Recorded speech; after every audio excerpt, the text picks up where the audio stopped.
Hey guys, how you doing? JP Horror Collection here, and hope you're doing a fantastic day. And I see someone already in the chat, Max. Thank you, Max, for tuning in. Let me know if you can hear me well. I think everything is going good.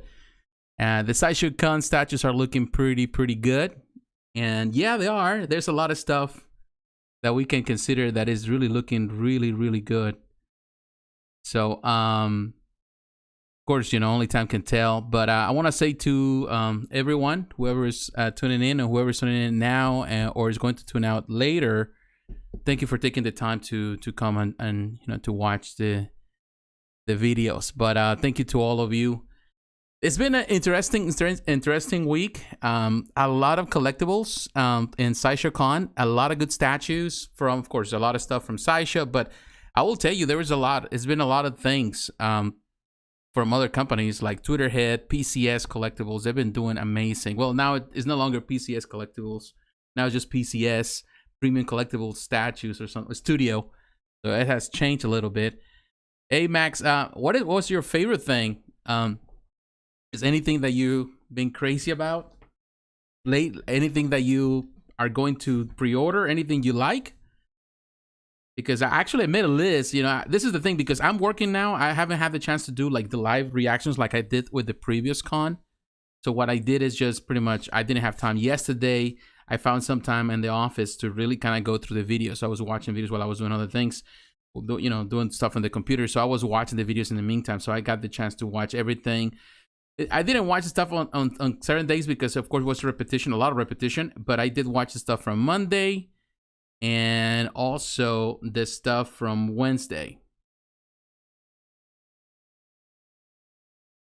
Yeah, there are a couple of things. And actually, I wrote it down. I have a lot of stuff. I was actually just finishing watching the stuff from today. And there's a lot of stuff. And I want to cover that. So what we're going to do in this video, I wasn't sure how we're going to handle this, because I just don't want to just simply talk. I want to watch some of the video. We're going to watch some of the videos.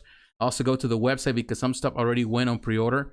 The Storm Premium format, yeah, I think it looks great. And I'm glad. This is the thing that I like about the con, is that now we get the chance to look at some of the stuff that is already on pre-order, but we never saw before.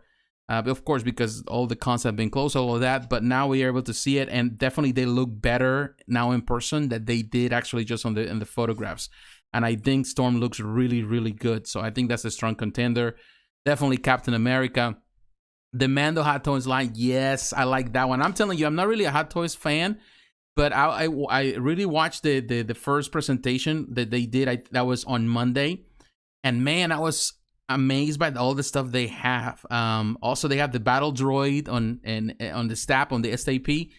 I really like it. That was pretty cool. Of course, Boba Fett on the throne with Fennec Shan, all that stuff. That line is really good. And I'm telling you, that Mandalorian line perhaps is one of the best lines so far. They have the Super Battle Droids, Death Watch Mandalorian. Oh, they have a lot of stuff. However, yeah, and they got the Grogu set second editions, Ashoka Tano, Bo-Katan, and the Night Owl. So they had a lot of stuff. So let's just start actually going through some of the videos. Let me just find some of the stuff here, because I really want to. We're not going to watch the entire video, but what we're going to do is just going to watch segments of it, so that way we can, you know, we can make an opinion in regards to how good they are. So I'm here right now at this. And let me know if the audio is too loud, so I can fix it. Because I really don't want to talk on top of the guys. But I'm gonna just kind of move forward a little bit.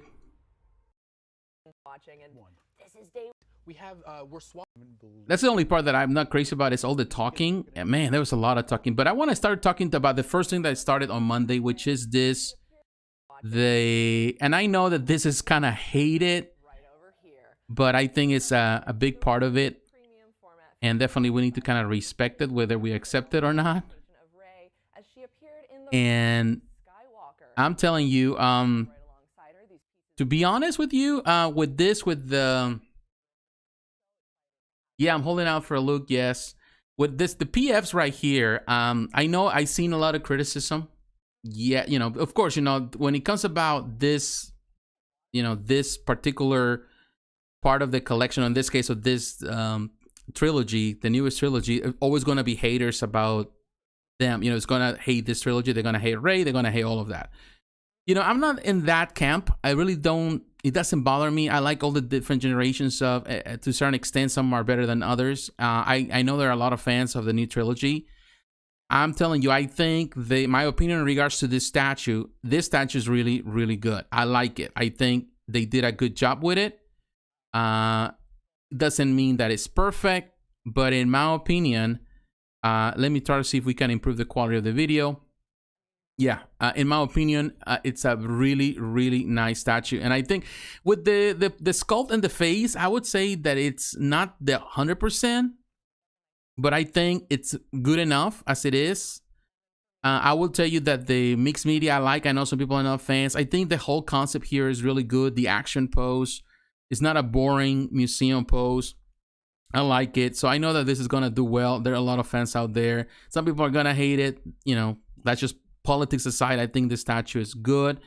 Now, the only one that I wasn't crazy, I'm really not crazy about Kylo Ren. That's the only thing. I see that they're made to kind of work together. It's going to come with a switch out portrait. But to be honest, I wasn't really crazy about that Kylo Ren's face, the portrait itself. And welcome also, yeah, looking good. So I would say that the portrait, again, on Kylo Ren is not the best, but I really like the concept. I like the idea. I think it's they're gonna pair together well. And in all honesty, if people are gonna hate on it, just because they don't like the character, it's just kind of dumb in my opinion. You don't have to like it. You don't have to collect it. But I would say that the fans of this franchise, you can look at, that's the only thing. The Kylo Ren's portrait is not my favorite, but it is, it really looks like the actor, but it's not my favorite portrait, or the choice of portrait that they did here. Of course, this particular scene in the film on the Rise of Skywalker, but it looks good. But one thing I can tell you, when you look at the piece and when you look at the sculpt itself of the clothing, they did a really good job. Like, I do see, it looks like a real material when it's not. It's just sculpted. Of course, in this case, Rey has more mixed media. I think the only mixed media that you have with Kylo Ren is just in this case, the cape. That's it. The tunic, but that's all in there. It is mixed media. Love it or hate it. They did a good job with it. But I think when you look at really close, you can see that texture. That's pretty good. I like that. I think they did a good job with that. Yeah, I know some people might not gonna like it, but that's what it is. His eyes are like a squinting from the wind. Yeah, you can say that. I would say, it's not that bad. I think, it's just when we look at in the video, of course, it's not the best resolution, but I think they did a good job with that one. It might not be my favorite pose or my favorite part of this statue of this, but they were meant, they were created to be together. And that, I would say Sideshow did a good job with that. Yeah, I think if you look at the scene, it looks on point. Yeah, I think so. This is the thing. Kylo Ren, this is the part where I would say, now we're going to get into the movie part. I expected more from Kylo Ren in the trilogy. And ultimately, he was just there kind of like just a character that was built or created just kind of to push the narrative with, in this case, with Rey. And in that, I agree with a lot of people that didn't like the films. But they did a good job with this one. And I can see that it doesn't show as much strength, but the one showing the strength in this particular diorama, because in the end it's a diorama, it's Rey. But I think they're good together. I wouldn't say, in my opinion, you need to have both to have the full effect in the whole thing. And I really like the effect of the water. It is a nice job, This one is a quarter scale, which is not bad at all. For quarter scale collectors, it is the perfect size. So it's not a huge 1/3 scale like everyone now with Prime 1.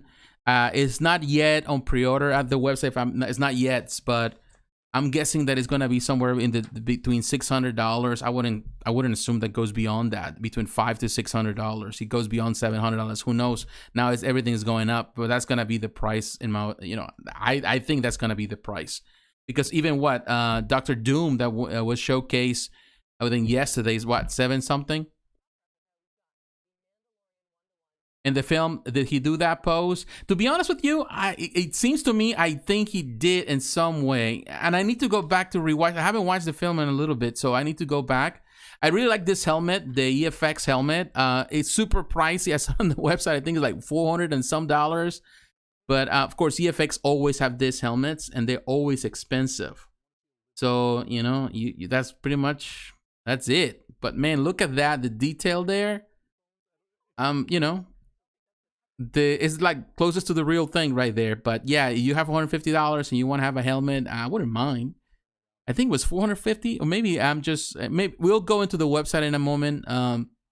We'll look at some of the stuff that's already on pre-order so we can see the prices. But yeah, that's like a $450 right there. So I will tell you that was pretty good. And they also showcase, of course, you know, the Darth Vader. And let me kind of speed up a little bit the video. Maybe we can get to that part. This Darth Vader, I'm telling you, Darth Vader. I know a lot of people were hating on Darth Vader. They didn't like it, and I talk about it when it went on pre-order. Of course, based on the stories, the base, the people were complaining about the base. Of course, is based on Vader Castle, all of that. You know, we know that from the comics. We know that also from some of the, you know, the novels, all of that. I think it is a really good Vader. When we saw in the pictures, you know, people were complaining about the helmet, and of course, there's always going to be someone that's going to complain about a lot of things. But in my opinion, they have done a terrific job with this Vader. It looks really, really good, and I like the tailoring on and pretty much there. It looks like real fabric, although it's not real fabric, of course, on the sculpt in the body. I think it's just perfect. I like it. You know, some people are more purists. They want anything closer to the original trilogy. I think beyond that, I think they did a good job with this one. It's huge. But this is a quarter scale piece, but it looks really, really large. Like when you look at this and in the background you see Kylo Ren, it looks, you know, of course, it's standing straight, so it's tall. The base is tall. It's really a nice job, in my opinion. They did a good job with this one. There's no doubt about it.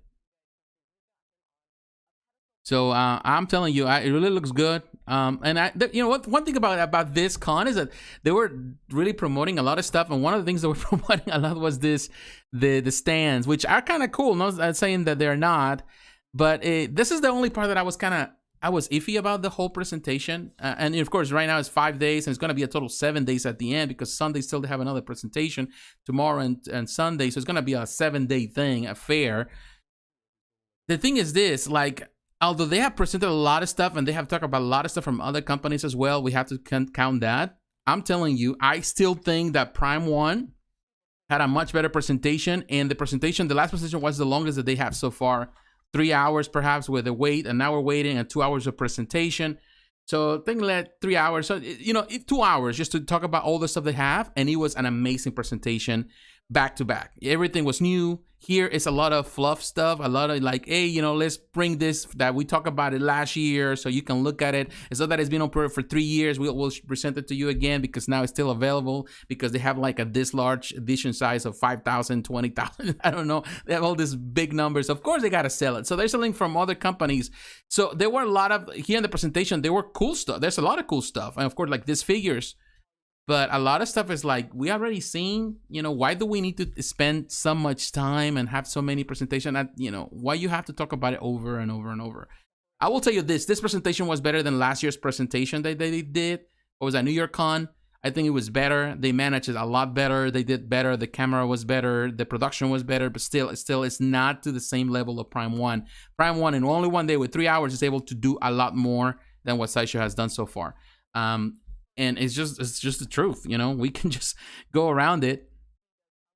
Yeah, this is the part that there was a lot of dialogue. I was like, come on, man. You know, it's kind of nice they trying to sell it, but they talk too much. And I'm not saying that they're not the nicest people in the world. You know, they cool people. They know what they're talking about. And, you know, they're in tune and they love their job and they're, you know, excited, all of that. But there was so much like, okay, so I have to, and this is the part that I had to dedicate time yesterday to watch some of the previous presentations and those are like an hour and a half each. So that means that yesterday I spent probably like 6 hours just watching videos while I'm working in the office when I found the time. And it was like a lot of stuff is like, you can just save me the time, because nobody has the time unless you're a millennial that is not working or something, or someone that doesn't have a job. Then you have the time, but I didn't have the time, so there was so much talking, and I was like, okay, I love what you're doing. I know you're trying to sell it, but sometimes I think you're selling me out of the deal. I'm to the point of like, you know what, I can start listening. I don't want to listen no more, and that's when people run away from it. But I'll tell you what, these figures were fine. Like, I like that, of course, based on the Clone Wars, and we already see this before, so this is not the first time. But I'm telling you, they're cool. I'm not denying it. They're super cool for what they are. But to be honest with you, like, I'm not really a figure person, but I have a lot of friends that they're figure collectors. To be honest, this is more like a niche thing. Like, if I want this, I might as well just go for the Hot Toys, which in the end is a more complete collection, and I can have something closer to the films or something in between, because, we have the Hot Toys, something that they did that is kind of in between, and also went up here last year. So I think you go for those, but it's cool. I think, in this case, Sideshow's been trying to imitate Hot Toys. Still, they have a long ways to go, because Hot Toys is pretty much on another level when it comes about figures. They have so much stuff to showcase. So yeah, that was just it. And we can go a little, move the video, because there's a lot of videos that I want to cover today. And this is the other stuff that we're talking about here from Kotobukiya, which is more affordable, the Artifacts collection. I like this one. And I know if you're not a PVC fan, you're not going to like it, but I do like the pose. And of course, you see Grogu right there. It is, it's pretty cool. It's a nice PVC statue. Good detail. I think this is a 1/7 scale. It's not even a 1/6. I think it's a 1/7, because this is the thing. The Artifacts collection used to be 1/6, but they've been kind of playing with those scales for quite some time. Not necessarily a fan of that. I like it for if you name something, just keep it on that scale. The same, like when you talk about premium formats with Sideshow, it's always a quarter scale. Never changes. Always is the same. It's the same. So, but I'm telling you, this one looks really decent, and I don't know the price. I don't know if it's on pre-order. I think it is. I had to double check, but it's cool. It's really, really cool.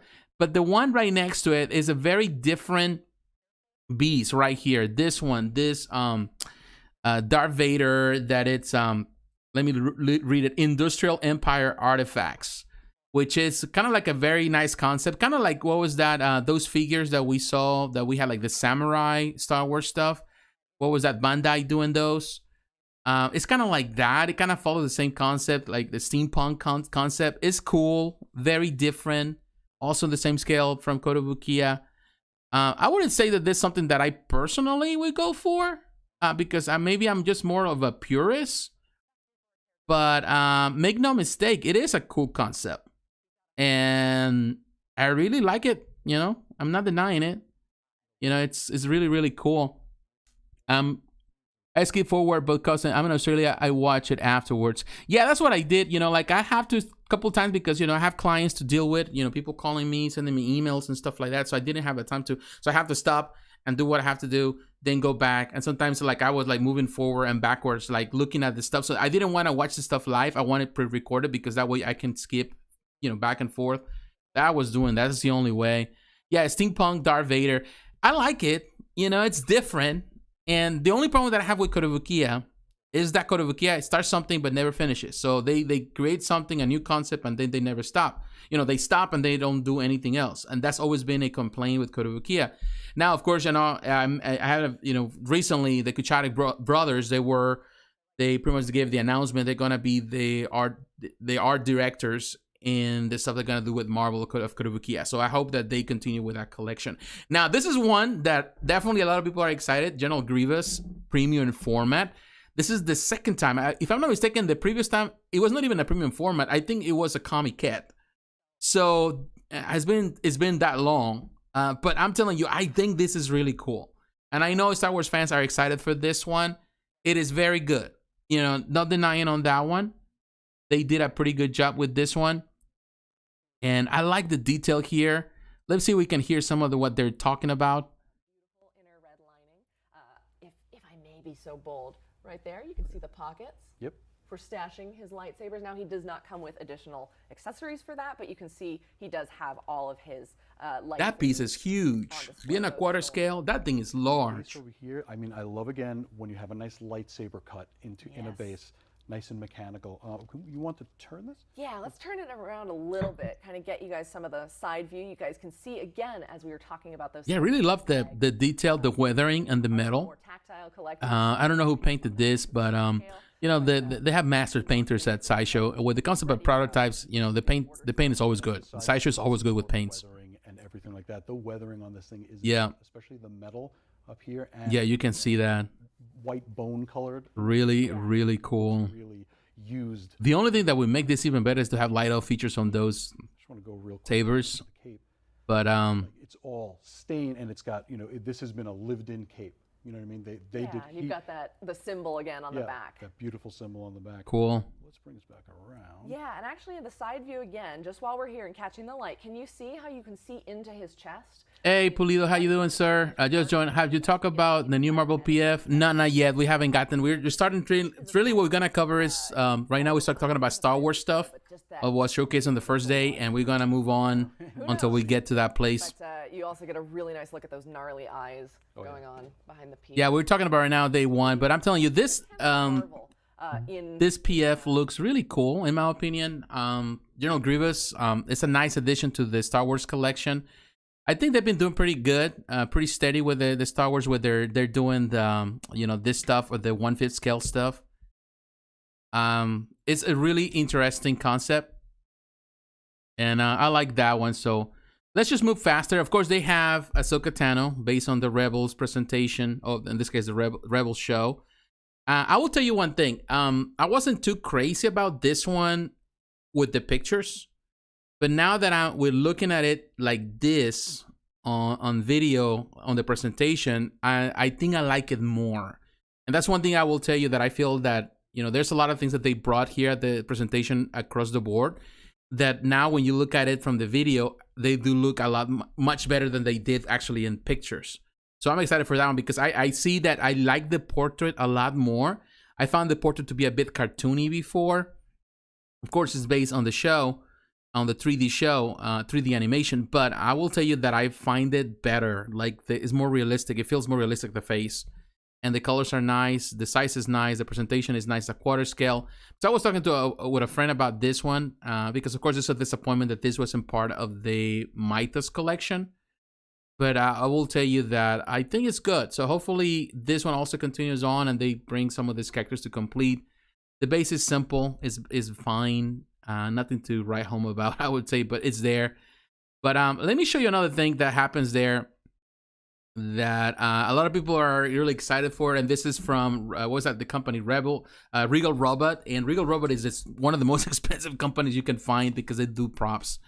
And Salacious Crumb, it's cool. You know, that's something that only a hardcore collector would get. Because I don't remember how much would that be, but I'm telling you, when Regal Robot sells stuff, you're talking about in the thousands. And they only produce like a certain amount of number. It kind of inflate that as well. So they can sell as many, you know, they can sell it at the highest bidder, you know, which is something that, you know, more power to them if they can do it, because it seems that they always do it. So that they really light up brightly. Yeah. It says right there, let me read. I think they should use CFL lamps for lightsabers. Cool. On license, they can't. Yeah, but at the end of the day, you can always, with the lightsabers, you can always, of course, customize it. But, you know, that's up to you if you want to do it. But yeah, I don't know. It's just, there's something about some of the stuff that they haven't been doing. But this one, this Salacious Crumb, looks really like the real thing. But yeah, it's something that is going to be super pricey. And every time Regal Robots does something, it's like they only produce like 100 or something like that. Some ridiculous small number. So they can sell it for thousands of dollars. And they tell you, well, and they give you a signature from one of the persons that you never even knew that they were part of the project at the beginning. But, you know, that's how they do it. It's a collectible item in the end. So I think that's what Regal Robots concentrates on the collectible side. It looks cool. Look, you know, I'm not denying it. But let's just move forward, unless you want to keep talking about this one. But yeah, that was cool. But yeah, let's get into the hot toy stuff. You know, again, like not really a hot toys person, a collector. have, you know, collected a few Hot Toys over the years, you know, have mostly kept, you know, there and probably sitting somewhere. But I like this one. I do like what they're doing right now. I'm really excited, particularly with this new, with the Mandalorian collection. I think it's a great start. If you're not really into Star Wars stuff or Hot Toy stuff, but you want to try out for the first time, this could be a good thing. And this battle droid, but this is the thing with Hot Toys, you know, that they can present stuff, you know, they always do. Every San Diego Comic-Con, every single year for the past, you know, as I remember, last 10 years or more, every time they have something, they showcase and everybody gets excited and everybody loves it. They put it on pre-order, they talk about it. It never goes on pre-order. And it goes in limbo forever, you know, for eternity. So that's one thing that, you know, it's exciting to see Hot Toys every convention. But at the same time, I don't really take too much on it because I know that some stuff is not going to make it, you know, it's not going to make the final cut. That's the reason why they always say it is subject to, you know, to approval, all of that.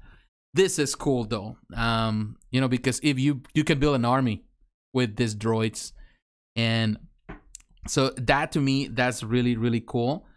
But also, let me see what else they got, because they had so many. And like, for example, this one. This is a cool presentation right here. Even though the stuff in the background is cardboard, I like this one. Even Iron Studios did one on a 1/10 scale. But if I have to choose between Iron Studios, which is good if you're a 1/10 collector, but if I, you know, I'm telling you, these figures look great. And of course, Fennec looks really cool. Like those weapons, so realistic. And I like it. You know, it's pretty cool. And they have a lot of stuff. Like I hear on the list, they have the Battle Droid on STP or STAP, the Boba Fett on Tron with Fennec Shan. They got a quarter scale Mandalorian. We saw that on the Child Deluxe. And man, that thing is huge. And it just so much detail. This is the perfect Mandalorian for a quarter scale. They have the Super Battle Droid. We're going to look at that. But look at this. She's just holding that bottle. I really like the detail. And I love the Mandalorian. I think, you know, I haven't met a person yet that disliked the show. You know, if someone disliked the show, I just don't get it. I don't know why some people don't like it. Now, let me read some of the comments here because I haven't had the chance to do it. I love it, but rather Galaxy Edge version at a fraction of the cost for Salacious Crumb. Yeah, that's right. You know, you don't have to go with the Regal robot, you know, like crazy price. It was a surprise. But yeah, I like this one. Are you referring to in this case, to this throne? Are you referring to this particular set right here? I like it. It was to me another one that I really like.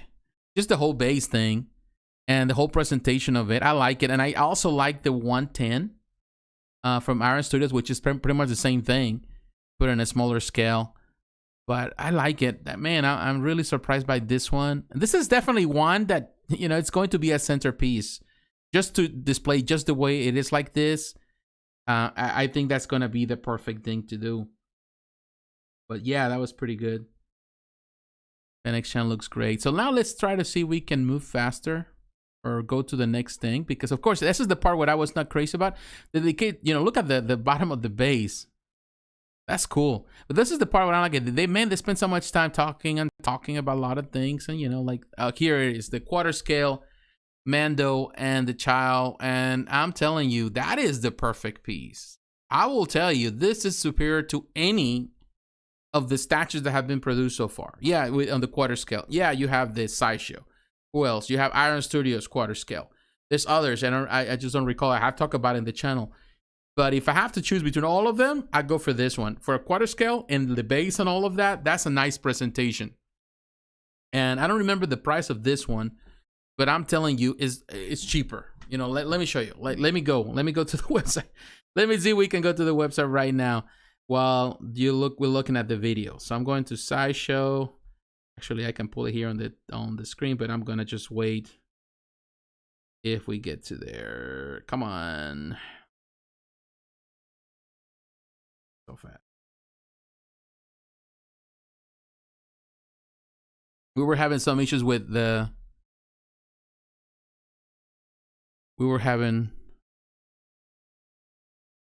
Yeah, I'm sorry. I think we had some issues with the connection at some point. So my apologies. And if that was the case, I think we lose some connection for for a few seconds there. So sorry if that's the case.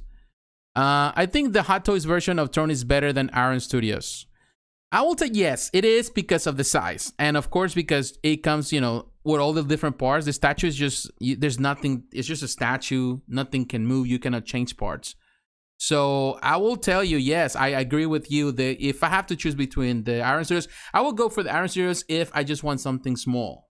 But if I want something like, if I'm in the perfect scale and I want the perfect representation, then I go for the Hot Toys. Just bottom line. That's the better choice. Yeah, it freezes sometimes. So sorry for that. I don't know what is causing that. Hopefully I can, you know, just let me know if it continues to do so. Hopefully you don't get anything. I don't really remember about the cost of things, you know, because sometimes it's kind of hard to trace here. Mandalorian or Hot Toys Mandalorian. Let me do this. I tell you.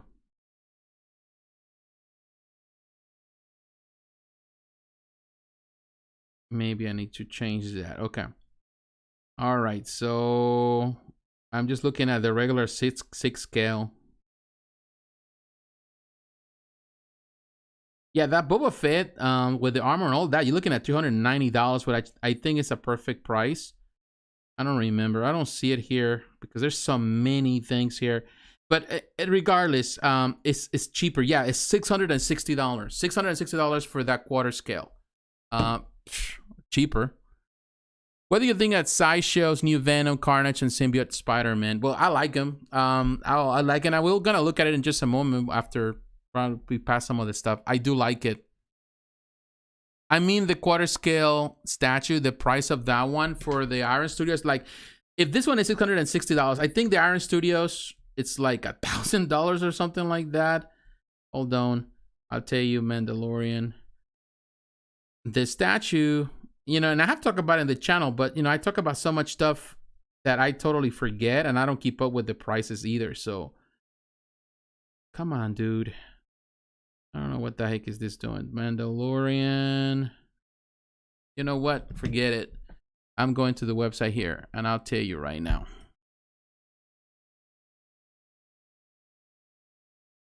Well, I'll tell you exactly how much the price is. So it's Iron Studios. Like, I know the Iron Studios Mandalorian.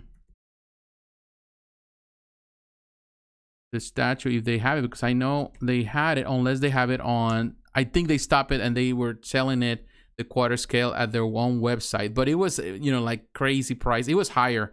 I don't have it. They don't have it at Sideshow, but it was a lot more expensive. So all I'm telling you is that it's more expensive, but the rest of the collection, in this case, as you can see right here, you haven't seen them. Which one?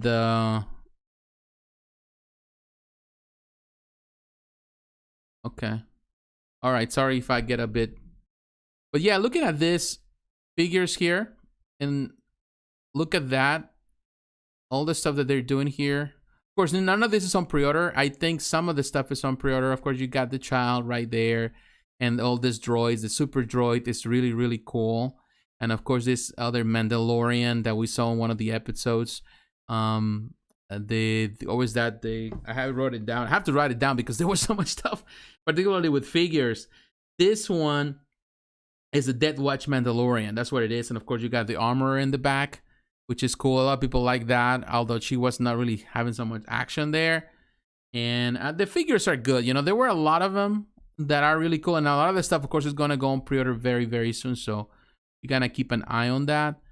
And let me look at here. Of course, you can see that the Pedro Pascal right there. That's the deluxe version. That's really cool. And you have the Ashoka Tano, Bo-Katan. You have so many figures there. You know, like this, the child, and you get all the little parts, which is cool. I think this is the second, they were talking about this is the second edition of this. They did a first edition where they have like different parts, different things. And now they're having this second edition. You know, it's cool. But yeah, look at, and here we can see Ashoka Tano with Rosario Dawson.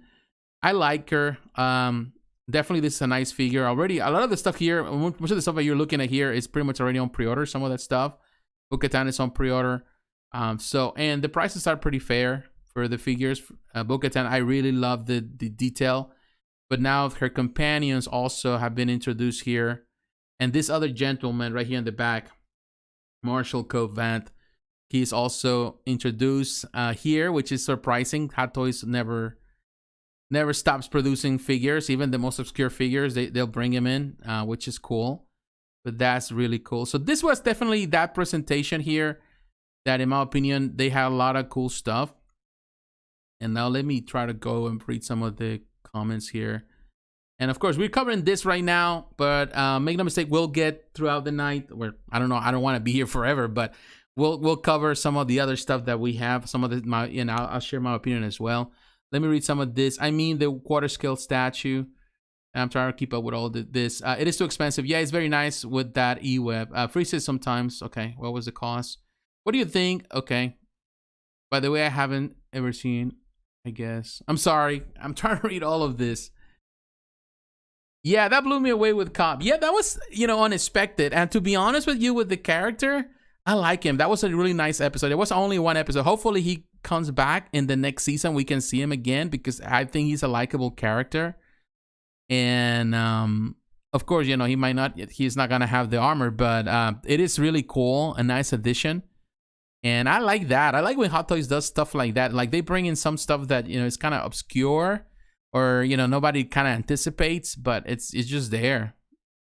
Yeah, now it's normal. Okay, we'll keep it like that. I don't know what's going on with sometimes with the stuff with the. I don't know if a lot of people streaming or whatever. I do have good internet connection here, but it happens. But also, as we've been having, I don't know whatever you at, but here it's summertime, so we get a lot of thunderstorms in the summer. It's a lot of storms, a lot of rain, and sometimes that affects some of the towers and whatever. Connection can be kind of iffy at this time of the year. But yeah, that was pretty cool. I was impressed with this one, and definitely with I like this actress here. Of course, the likeness with her. With Bo-Katan is really, really good. And I really like the simplicity of the vases, but it kind of, they serve the purpose. Now, this is another one that I was really excited here. Of course, you can see that they use the deluxe version, of course, of Mando, but they're introducing the swoop bike that comes with a Grogu. And this is a really cool bike. I will tell you, I like that. I like the whole thing. The only thing, of course, you have to buy Mando separately. But that is really, really cool. And Grogu is a particular sculpt. It was sculpted just for this bike. And that's good. I like the base. I like it. I think it was nice. And look at the detail. Of course, this is not on pre-order yet, so we don't know how much it's going to be, if it's going to be produced. You know how they do. Hot Toys bring stuff that never gets produced, particularly with vehicles, just for show. But yeah, the dioramas they create are really, really nice. So this was good. And this was definitely the end of this presentation. This is what they had there. And they didn't have anything else in this particular video. That was the first presentation on Monday. Let me go and get the second presentation that happened on the same day. And that's where we're going to see some of the Marvel stuff there as well. I want to just go through all of it because the video gives me a better reference, and that way I can really share. Hey, I can say to you, hey, I like this, or hey, I don't like this. So let me get this here rolling, and I'm here only working with one computer, which I wish I had second screen. I can do more. So I will give you this. We're gonna change the video. And that way we can have a better idea. So this is the second video. This is the second part of the presentation. And let me go back. What it says there. No, the swoop bike is on pre-order. It's on pre-order. Oh, thank you for clarifying. I need to find out. Let me go and see the swoop bike. Let me go there to the website. I want to know that. I want to see the price. It's like amazing how many, how much stuff. Oh yeah, the swoop bike. Actually, that's a pretty good price. It's $285. Yeah, that's good. And this is the reason why, to be honest with you, there are a lot of action figure collectors, because price-wise, that's pretty decent price. When you compare to a statue, like statues are just getting too ridiculous. I'm to the point that I feel sometimes like, man, I love statues, but You know, like it's so tantalizing, or just the idea to think, hey, I can go and just do the statues. So but it is what it is. But let's move this a little bit so we can look at it. And of course they got this. Of course, this is the part I like. This scene that they did with this presentation. Of course, this I don't know if this is for sale. This is just for show, I guess. You never know. But this is a cool scene, and this is the really neat part of Hot Toys, that you can do stuff like this. You know, like you can create all these dioramas. It really kind of leaves it open for your imagination, and that's something that, of course, you don't get to do with statues. You know, you just get pretty much as the artist, the one that creates the mood and creates the scene. But action figures are just open for interpretation. You just do whatever you want. That's the difference, and that's why it's hard. You know, like I know that sometimes, you know, a lot of people a lot of statue collectors, they put down action figure collectors. And action figure collectors put down statues, and I think that's what it is. But there's a difference between one or the other. Doesn't mean that one is better than the other. But to be honest with you, with action figures, you have certain level of control what you want to do that statues do not have. But statues also can really be very magnificent in the presentation by themselves. So you don't really have to. You only have to worry about the display where you want them and all that. I'm just kind of saying that, sharing how I feel about that. But that looks pretty cool. You know, I like it. Very nice. And let's move. And of course, this is the one that, to me, really, I was impressed when I look at it, because I think one of my, actually, and I gotta be honest with you, one of the statues that I've been wanting to have for a very long time, was done years ago by Sideshow, the Sideshow, in this case the Trooper on a bike, that it's so expensive to find because it is technically a grail now. This is the second best choice in my opinion now, and I think this is really cool. So, and a 1/6 scale, which is a perfect scale, a better scale for me. Yeah, that's a cool scene, and they're getting into dioramas. It's a game changer. Yeah, I tell you, I would say that they will make a lot of money if they start selling like parts of dioramas. You don't even have to sell the whole set. You can sell things like small things, and let the, you know, in this case the action figure collectors, let them just go wild, you know, so they can build their own displays. You know, just sell the model, you know, kind of modules of stuff. I know that some companies were doing that already. Some companies were doing that even for the small figures, and you can build your own like Death Star or whatever. You can build that, and I think Hot Toys kind of gets into that. I feel that it will do a lot, you know, they will make a lot of money, because I think that's one thing that a lot of these collectors want, is something that they can, and they build their own dioramas. But if you sell that, it saves time, and not everyone has the same ability, the time, or the skills to kind of recreate dioramas and, you know, build stuff from the ground up. Yeah, hopefully, you know, I don't know how they did it. That's kind of cool. But yeah, this bike, I'm telling you, I'm impressed with that one, and I'm actually interested on it. I'm thinking about this one. I like it, of course, and my opinion, if you get to this one, by that point I don't need what Sideshow did years ago, the diorama, which it's still amazing. I still think it's great, but I think this is the next best thing, and it's new. So I'm thinking about this one for myself. So yeah, it's in consideration, but it's pretty cool. So let's move on this one. And of course, they got the smaller stuff. Now we're looking into the Iron Studio stuff. And this is a quarter scale, which is amazing of this piece. I don't know, being a quarter scale, how much is going to be. Not crazy about the base per se. I'm sure it's going to be expensive. It's a statue. So for quarter scale collectors, particular scene, I find that a bit, like, you can see this, the power emanating from the rock, all of that. It looks, you know, it's resin, but it looks a bit plasticky. So maybe they need to do a better job in painting it, because it looks like clear resin, but like plasticky. Even the plants around it. I wasn't crazy about it. Of course, this is not on pre-order yet. It's a prototype. Who knows what they do with it? But being Grogu, I'm sure they're gonna sell it for a high price. If I'm gonna get into something like this, might as well just go get Grogu as a hot toy. I think that's a better option overall, and it comes with all these little parts that you can use. Of course, that's just my opinion on that. But yeah, it's something that looking at it, it looks good. I'm not denying it. You know, it's just I don't know how much it's going to be. You know, when I saw it first, I thought that was just an action figure, but then come to know it was not an action figure, but just that. So it is what it is. It is cool. Now let's move a little more. And some of the stuff we have seen, you know, like this is new. This is not on pre-order yet from Iron Studios. Again, this is our 1/10 scale. For those that love the one tail, the Dark Trooper is really cool. I like this one. Bo-Katan is already on pre-order. I haven't talked about this one yet. I don't know if I get the time this week. I'll talk about some of this pre-orders. Just a lot of stuff that went on pre-order. There's already going on pre-order today. When a lot of stuff went on pre-order. So hopefully I have the time next week to talk about some of that stuff. I'm gonna try to divide it into companies because there's stuff that went on pre-order from, of course, from PCS. Sideshow stuff went on pre-order. I like this pose with Bo-Katan. I like this one. The next thing I would say in a 1/6 scale statue will be Diamond Select Toys, which is a great price. I think it's $200. You get a nice Bo-Katan. But I do like the pose on this one. Unfortunately, it's a 1/10.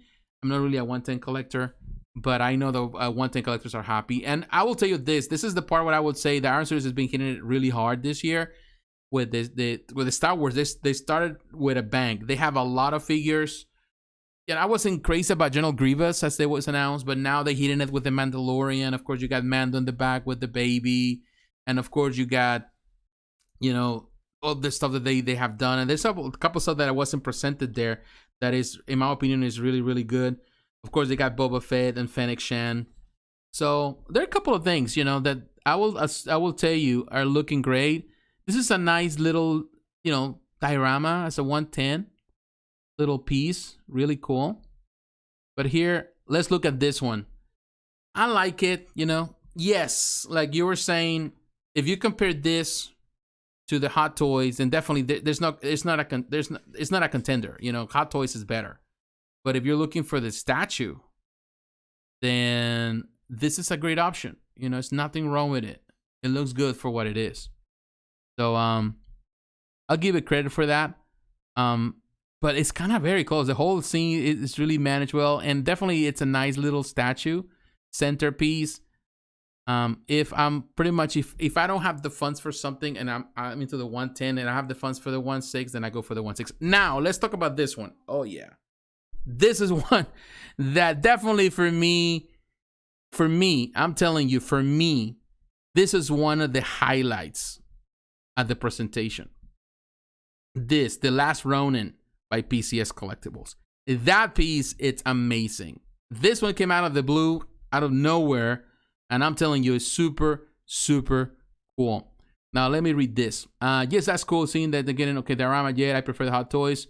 Too much Grogu. Yeah, there's a lot of Grogu stuff. Right now, I'm telling you, with Grogu, they're making money like crazy. The guy sells, so they're going to just milk it as much as they can. But now, talking at this, yeah, for the scale and cost, it's great. Detail is on point. Yes, the detail is on point.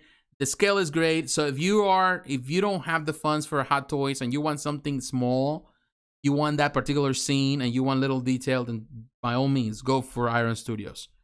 But if you want the big, you know, something a lot better, then you go for the Hot Toys. I think Hot Toys is a much better deal. But now let's talk about this one right here. I'm telling you, this Last Ronin, it's amazing. And I know that I don't know who really sculpted. I think in this case the Kuchak brothers were involved in the design, but there was, you know, in this case when normally with PCS they do stuff, there's a couple of artists involved in the whole process, but they were the designers here. I'm telling you, this piece is good. It is really good. And I have read part of the comic, haven't really finished the whole thing. But it is a great storyline. The sculpt in the back, of course, of the brothers. This is Michelangelo. Looks amazing. The detail here, I'm telling you, PCS has been kind of quiet in the last few months. Of course, a lot of stuff went on pre-order last year, but they've been kind of quiet for quite some time. But in this showcase, I'm telling you, in this case, in this con, I think they did a lot of good things. And even they didn't bring a lot of stuff, but whatever they brought was really well done. And I'm telling you, this one, I'm impressed. I'm really impressed with it.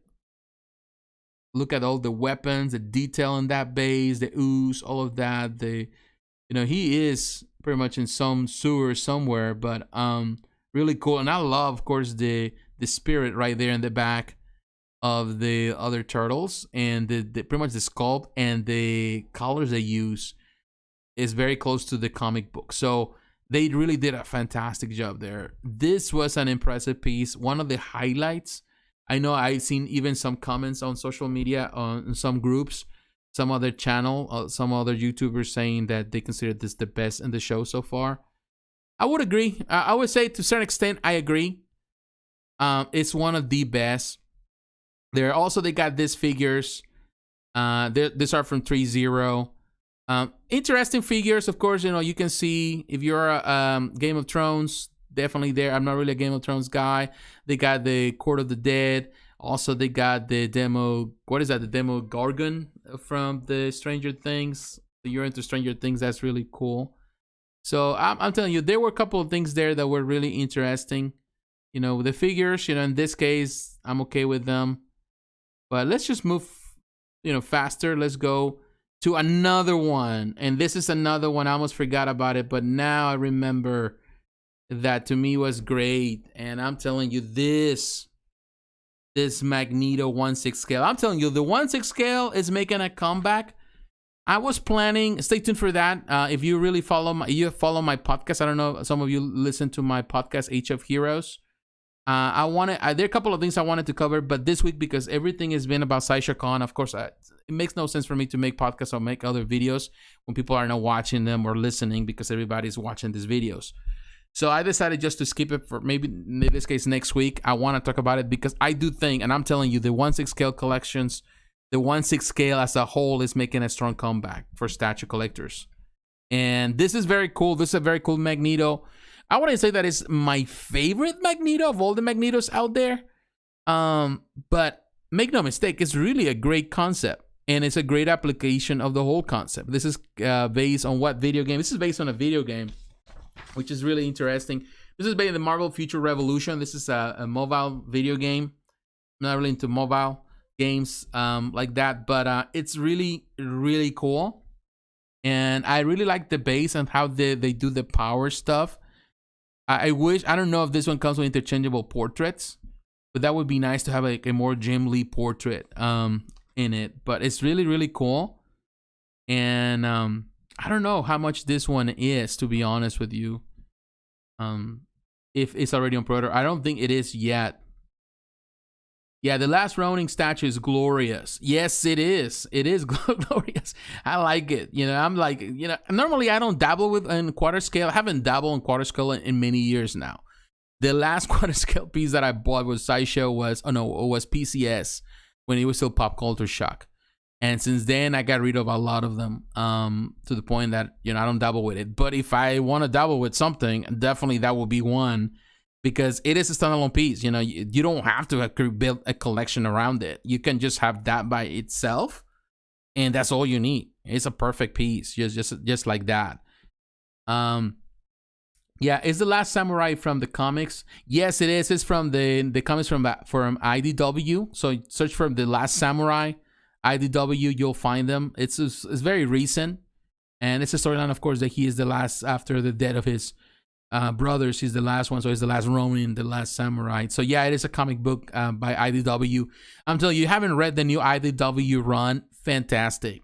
The IDW run with the Teenage Mutant Ninja Turtles have been amazing, and they keep just creating great content with it. So yeah, it is good. It seems the rest of the turtles are dead. Yeah, they're all dead. It's the spirit of them. So he's carrying that spirit. That's the reason why he's the last samurai, and they're pretty much there to support him. So I will recommend you to read the comic book. You're gonna like it. Flat out the best thus far. Yeah, it was the best, you know, and there are other things that I can point out. Now, of course, now we're looking at, in this case, and here's not Venom. Venom was presented today. We'll look at Venom later. But here, Carnage. I'm not really always been a big Carnage fan. Yeah, 1/6 is optimal. Yeah, it is optimal. Talking about Magneto, it is the perfect scale for me, and it's been for years, so I don't need anything else. So 1/6 is perfect. Not too big, not too small. Just the right size. But now, talking about Carnage, I really like Carnage. And I think Daniel Bell did some of the work here. Love it. And I'm telling you now, when I saw the first time I saw pictures, I wasn't crazy about it. But then yesterday I paid attention to the video. Today I watch it again. And the more I pay attention to it, the more I say, you know what? I really like what they're trying to do. And I think, yeah, and again, I think there was some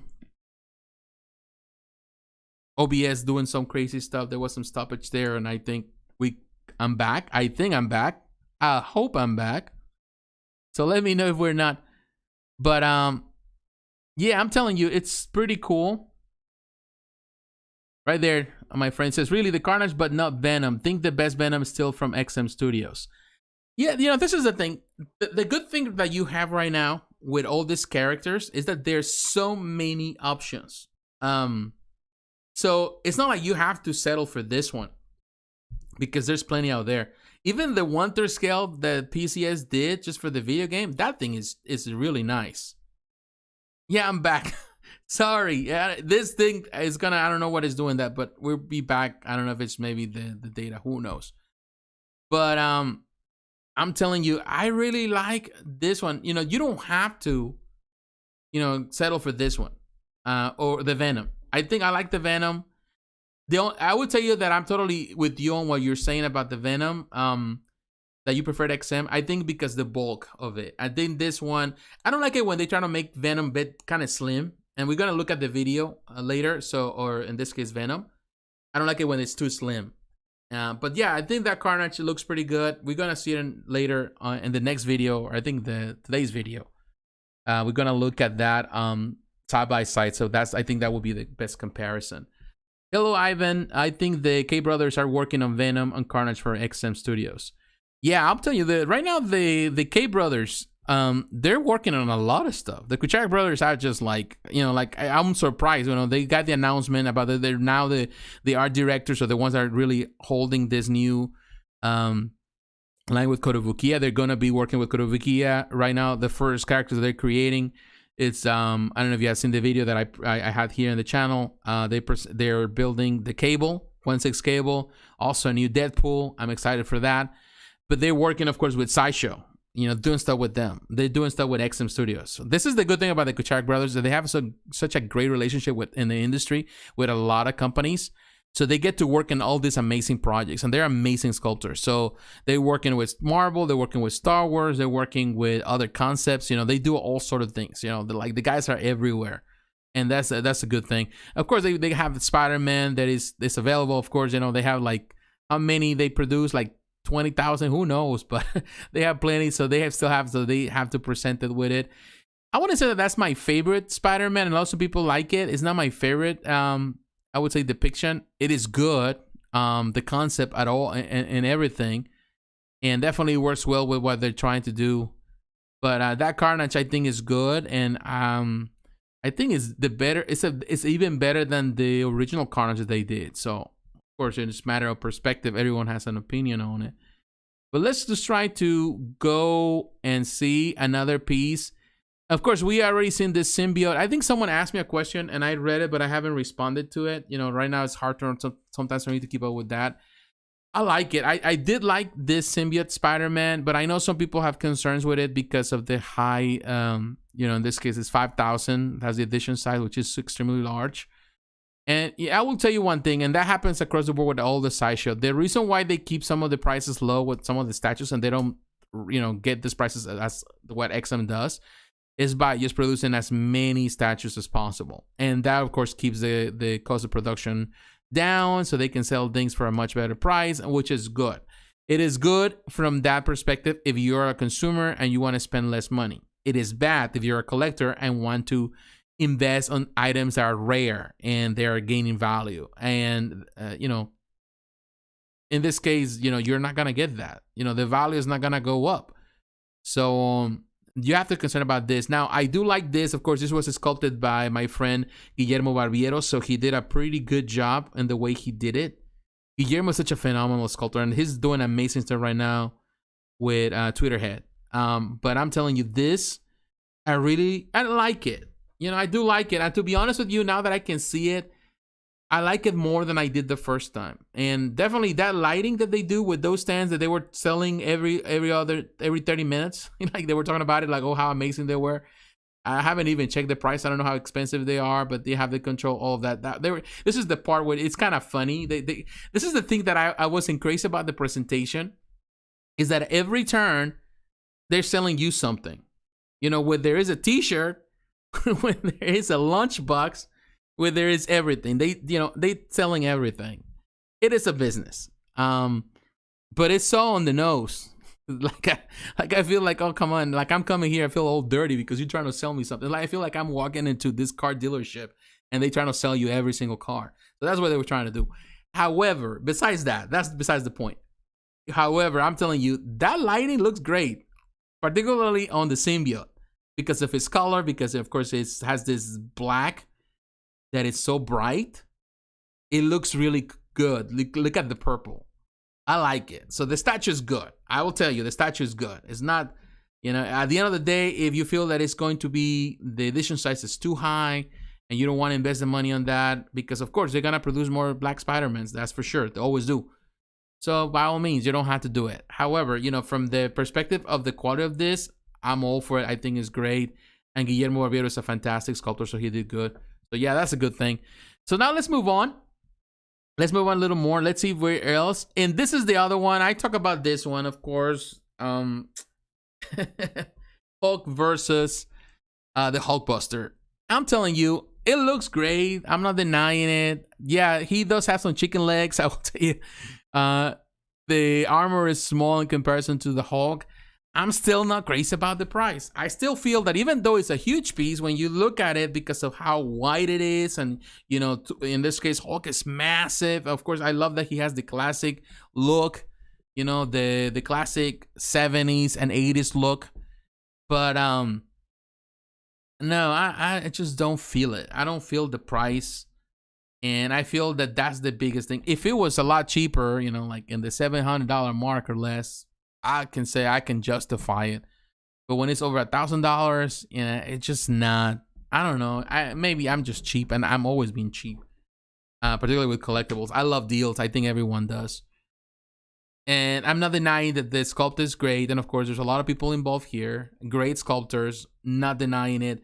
Hulk particularly was sculpted by the great Martin Canales, so I know it's good. You know, the sculpt is good. I just feel that in the price side, and that's nothing to do with the sculptors. And it seems that we're back again. It's like back and forth, what the heck, you know? And my apologies if that's happening to you. It's not my intention to really keep you like that, but it is what it is. You know, I have to deal with it. But yeah, sorry for that. But yeah, I will tell you, and I'm thanking everyone that has been watching, all the viewers, the people that are watching this so far. It is my pleasure, so we can talk about it. Yeah, and throughout, you know, as soon as stuff goes on pre-order and I get the chance, I'll talk about it. I'll make the small videos and all of that, and I'll share my opinion, my final thoughts in regards to it. I like this one. Nothing wrong with it. I think they did a good job with it. But yeah, the price is my concern there. I don't think it's a good price. So I feel that that's the disappointment, and yeah, it determines everything else. So now let's look at something here. Of course, they talk about this Threezero Figures, you know, very nice, very small, tiny, you know, but they are very, you know, they have all this articulation and all of that, which is super cool. And I'm looking at the stuff here, and I think we're coming almost to the end of this video. No, hold on. Let me see if they'll find something else. No, yeah, they were talking about some of the stuff that it was like, what the heck is this? They're talking about this, you know, lunch boxes. And I was like, that's waste of time. But they also talk about Iron Studios. Of course, we have seen this. I talk about it. Talk about, in this case, the Black Widow collection, 110 pieces. They look really good. They're good, you know. They're not the best per se in some ways. Yelena, I don't think the likeness is there in the face, but I think with Scarlett Johansson with Black Widow is good. The Red Garden looks good. I was disappointed. You haven't watched my review of the film, watch it. I was disappointed with Taskmaster. Definitely was a disappointment in the film. But beyond that, you know, it represents the characters. Iron Studios doing what they do, which is, you know, a lot of detail for this tiny little pieces. But they look great. These figurines look really good. So, yeah, that was it. And at the last of this video, they have this, of course, Guts from Berserker. the Berserker armor. And I'm surprised that actually they brought it in and it was good. You know, at the end of the day, we're reminded that, yeah, Sideshow, it's the big dog and it's been the big dog for years. But make no mistake. Make no mistake. In this case, Brand One Studio is the king right now. And the pieces they have, the level of detail they offer, it's amazing. And, you know, look at that base. Just look at the base. You know, we have seen the pictures and all of that. I talk about them, but man, look at the base. This is gruesome, bloody, but that's just the perfect representation of Berserk. And of course, you know, the passing of the creator of the manga not long ago, and I talk about it on my podcast, but, you know, which is sad, but, you know, in many ways, it's trying to celebrate this memory too, and, you know, what he has done, and the fantastic franchise that he created and developed. But yeah, this is a phenomenal diorama. It's like, I'm blown away. And now that you can see it in person like this, it kind of gives more, it gives you a better understanding of the work that Prime One does. It is a centerpiece. It's impressive in all its bloody gory glory. It is really impressive. So yeah, that was that. I will tell you, this was Monday so far. This is what we covered on Monday. And so far, Monday was very, very interesting. And I don't think this is a very nice image of her. So we're going to just move a little bit. So this one is not better either, but, you know, we just don't want to leave it like that hanging. Sorry for that. But yeah, I'm telling you, it was interesting. Overall, there were a lot of things there that I personally... in that video particularly, I wasn't, I like, of course, there's a lot of stuff there. They spend so much time talking. Maybe I'm spending so much time talking. And some of you're still here. I thank you for that. Thank you for listening. But let's move on. Let's just move on to the next thing, because I really want to talk about other things here. Let's move on. And I'm just using the videos for reference, because to be honest with you, I try to go to other websites. I was using ToyArc, but I was like, man, I don't like the pictures or the way the pictures are coming out. So what I'm going to do, I'm just going to use pretty much the raw video, the footage that we have, and based on that, I can know. So the next day was Wednesday, and I think Wednesday was better per se, because there was a lot of DC stuff, and we can discuss the DC stuff there. So let me try to get this video so we can look at it.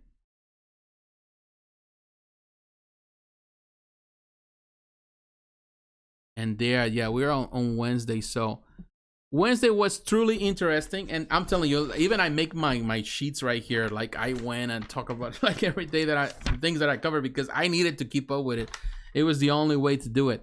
But Wednesday was an interesting day for Infinity Studio. Trying to come here. And of course, they got all these guys keep talking. It's all they do. But they finished it. Of course, I have talked about this one. If I'm not mistaken, I talk about this one, the Joaquin Phoenix Joker boss, and it looks massive. And of course, you know, this you're talking about over $4,000 there. Really good. I think represents the character well. Fantastic job on this bus. It is so impressive, but to be honest with you, I don't have $4,000 laying around. And even if I have $4,000, I wouldn't buy it. But that doesn't mean that I don't disqualify people for doing it, because I do believe that this is the ultimate representation of this character for sure. It is. You know, look at that. The facial silicone, the facial expression, so realistic. The eyes, you know, the prosthetic eyes, the real hair, the tailoring. It looks impressive. He looks impressive. And really well, a really good job there by Infinity Studio, which is, as a company, they've been doing such an amazing work.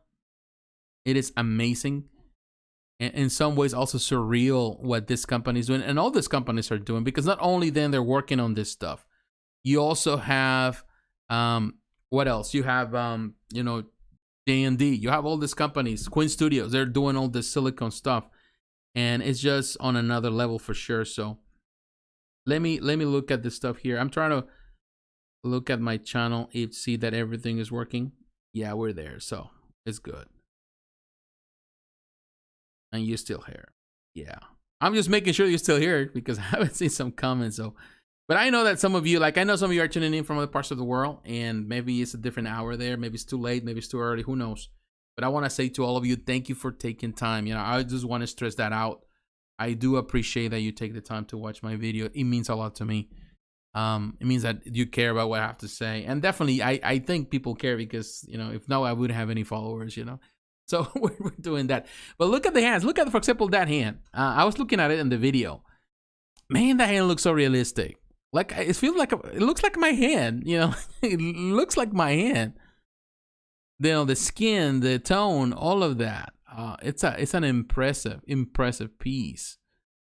And it looks great. Now, I don't even, until now realize that Joaquin Phoenix, I haven't really paid attention that he has blue eyes. I didn't know until I see this, which is impressive if that's the case. I'm not saying that it's impressive that someone has blue eyes. I'm just saying it's impressive the way they did it here.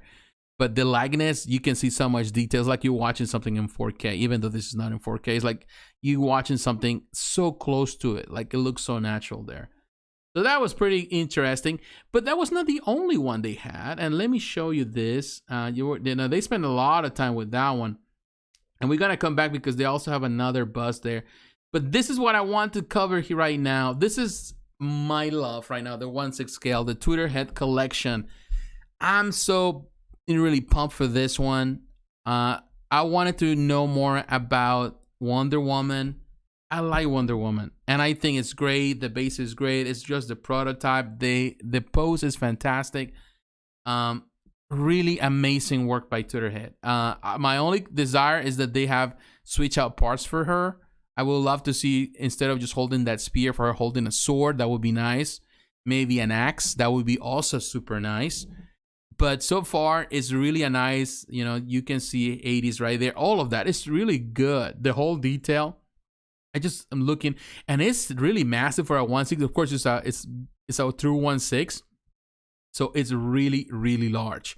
But the whole concept there is really, really good. The way they're doing it right there. It is really, really impressive. And yeah, you know, looking at that, that's just larger than any other 1/6 that we had in the past. Very, very nice. And I can see that he's really excited. I would be too. This piece is really looking gorgeous. Now, the other thing, and look at the areas right there, but let me kind of forward a little bit, because the other one that, of course, people are excited is this one, of course, Flash. And I know there's been some divisiveness in regards to his bulkiness.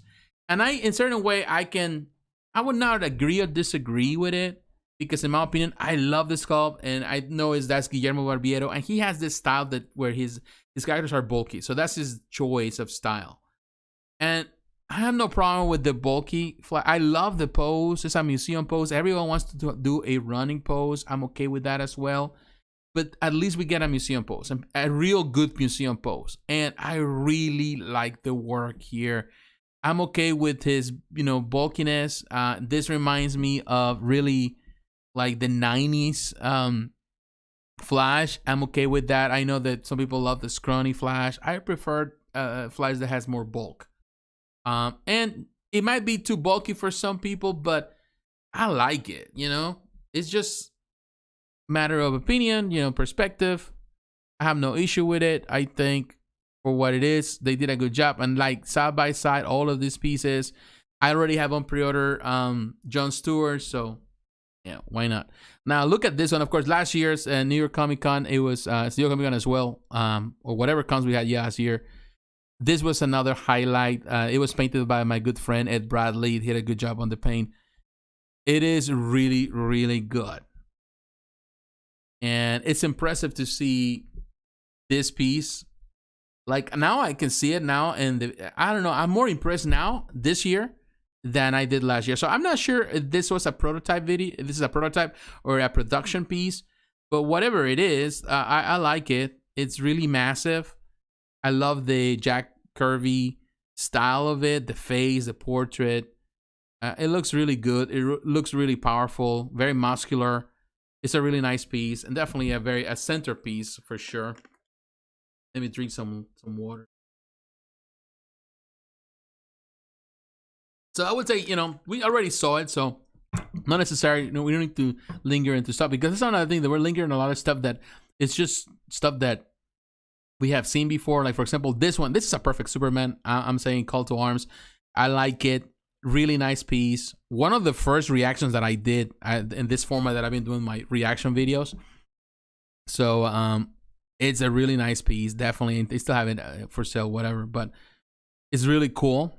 Really nice depiction of Clark Kent changing into, you know, into Superman. Really nice depiction. Now, this is another piece that was presented here for the first time in this Batman, based, of course, in the Dark Knight premium format. I gotta be honest with you, and I know some people have criticized it heavily, and I'm telling you, I'm on that camp. I'm not saying that I'm criticizing the way that I'm just trying to put down the people here or the people that work here. I'm not that impressed with it. And this is it. Maybe it's because you know, there's been so many great representations right now. Like, for example, what is that? Prime One Studio has done in the third scale, 1/3 scale, in this case, also the half scale. They have done some amazing representations of this character. That at this point, this is like, you look at it and it's like, you're meh. You know, it's like you feel like it's not as impressive, because I think we had gotten used to seeing impressive pieces, and we have impressive representation of this character. So by this point, it, like, you know, it's hard to be impressed. So this is one that, you know, a lot of people were pointing out, and I personally, I'm going to agree. It didn't really did anything for me. The base, the cave looks simplistic. The whole thing looks simplistic. So I wasn't like feeling it. I don't think I was feeling it at all. And I don't know what you think about it, but it wasn't something that I was crazy about for sure. So I'm trying to see this, but yeah, let me know. I know some of you are still here. I'm still watching, but maybe you're busy.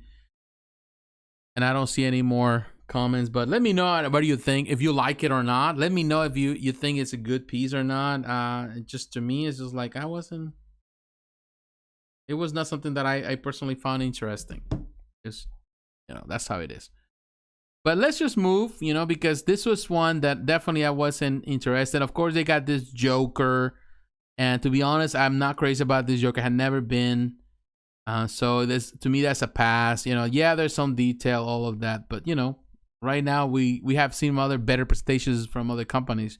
You know, like, this is not surprising at all. You know, of course, it's a statue premium format, but you know, right now we have J&D. I do like this Scarecrow. Very similar. This Scarecrow is very similar to the one that Tweeterhead just did, and I think it's already sold out. In this case, exclusive at both places. When last I checked today, it was almost sold out as Sideshow, the exclusive. And it was sold out yesterday, the exclusive, in matter of a couple hours. And it's very similar to this one. And we're going to look at it too, and I think today in this video. But, you know, this is one is impressive. You know, I still think it is a great piece. Of course, you also have Mr. Freeze. Fantastic looking piece. And I still think it's a great, you know, Dr. Freeze, Mr. Freeze. Really like the detail. It's very comic accurate. I think they did a good job with that, and it's an impressive piece for sure. So, yeah, I highlight for me. You know, I'm not gonna deny it. I did like it, and I do like this one. Very cool. So, yeah. I like the lighting, and of course with the blue lights that had at the bottom, really enhances that view, makes it look more vibrant, and definitely Mr. Freeze looks, you know, more menacing, you know, more imposing like that. So that, to me, it's a plus. So now let's try to see anything else here. Of course, this is the other one by Infinity Studio, and it's already on pre-order. One on pre-order, $4,000 above or something like that. Heath Ledger, really impressive bust, and the tailoring here really good. That face, you know, the likeness with the actor, really impressive. Right now it's like Heath Ledger is in such a high demand. It's like everywhere you turn around, there's someone doing a Heath Ledger. It's just impressive.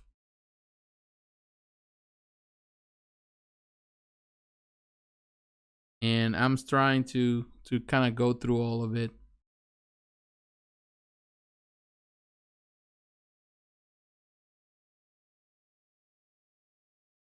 But yeah, I would tell you this. This is a very, very impressive piece, like you can see right there. I like it, you know, and I'll talk about it when I get a chance. I'll cover some of the Infinity Studio stuff, because also there was a video that went, I think today, it was a video from Infinity Studio, from their own YouTube channel. And of course, it's in Chinese, it's translated, but they are covering all the stuff that is being released this summer. So they have a lot of stuff there that is being released. But this was impressive. Also, they went into these figures that they're produced from Hot Toys. I think this is a package between Superman and the Nightmare Batman. Really cool. This stuff that, you know, in this case, Hot Toys does. Really nice figures. I think the fact that they sell them together as a bundle is pretty good. Also, they got this armor in the back from the Dark Knight video game. So, you know, Hot Toys, you know, was impressive as usual. You know, let me show you this one. Very nice armor if you're into the video game. I haven't really finished that game, but now I want to show you this Tweeterhead. This is the part where I'm really impressed, really always with Tweeterhead. Of course, you know, they have this, the Ivy, very cool Ivy. I think it's already being shipped out. Some people already have it, but I think they still have more coming. But that looks really impressive. Like the base, very nice concept. This was the first one, and this kind of like the Batman rogues and, you know, the gallery of rogues and all that, which they have the very different base, very different from what they did before with the more museum poses. And of course, this is the first one they've done. Of course, now we have Joker. Also, you know, we have the Scarecrow. So each piece that is coming out now in this collection is more dynamic. So they're going into the more crazier depictions, which I like. I think it's very refreshing. It's new. And this is a very beautiful representation of Ivy for sure. And yeah, that's another one. And let's look at some of the other stuff. And of course, here you have one that is impressive for sure and did really well. This Joker statue that is very, very different. And with all honesty, you know, this is something that I personally wouldn't get. And I know people like it. First of all, because it's pricey. The concept is different. I like it. It's fine. I'm not really as much with villains. I prefer, you know, to have statues of heroes. But make no mistake, this is a really nice concept. And I will tell you this, in this con, I will say that Sideshow, you know, was not as impressive to me as Tweeterhead. Tweeterhead to me was one of the best, has the best presentation here. Tweeterhead was impressive. PCS was impressive. Still impressive because still more stuff to come this weekend. And those two companies were at top of the line in my opinion. I was really impressed with what they were doing in comparison to what Sideshow was bringing. Yes, Sideshow did some amazing stuff. There's no denying on that. But like Tweeterhead to me, what they're winners here in the sense that the attention, the stuff they have, and they don't have that many lines, but what they're doing it to perfection. And yes, some people might say Flash is maybe the weakest thing that was presented, but in my opinion, everything else was done well. And we're gonna look at this, and as you can see, the Scarecrow, and this is the switch out portrait because it comes with two portraits, very similar in many ways to, again, to the Sideshow. But the whole concept here is so different. It's so refreshing in that sense that what they're doing with this 1/6 scale collection. Really cool. It's not cheap. It was what, $400, almost $500 for it, which is not cheap for a 1/6 scale, but it's so unique. You know, like I haven't seen anything like it. Really impressive. Of course, they got everything. Like you see, Superman, Crypto, the Jon Stewart. Look at the crows right there on that base. Really nice. That's a really nice concept.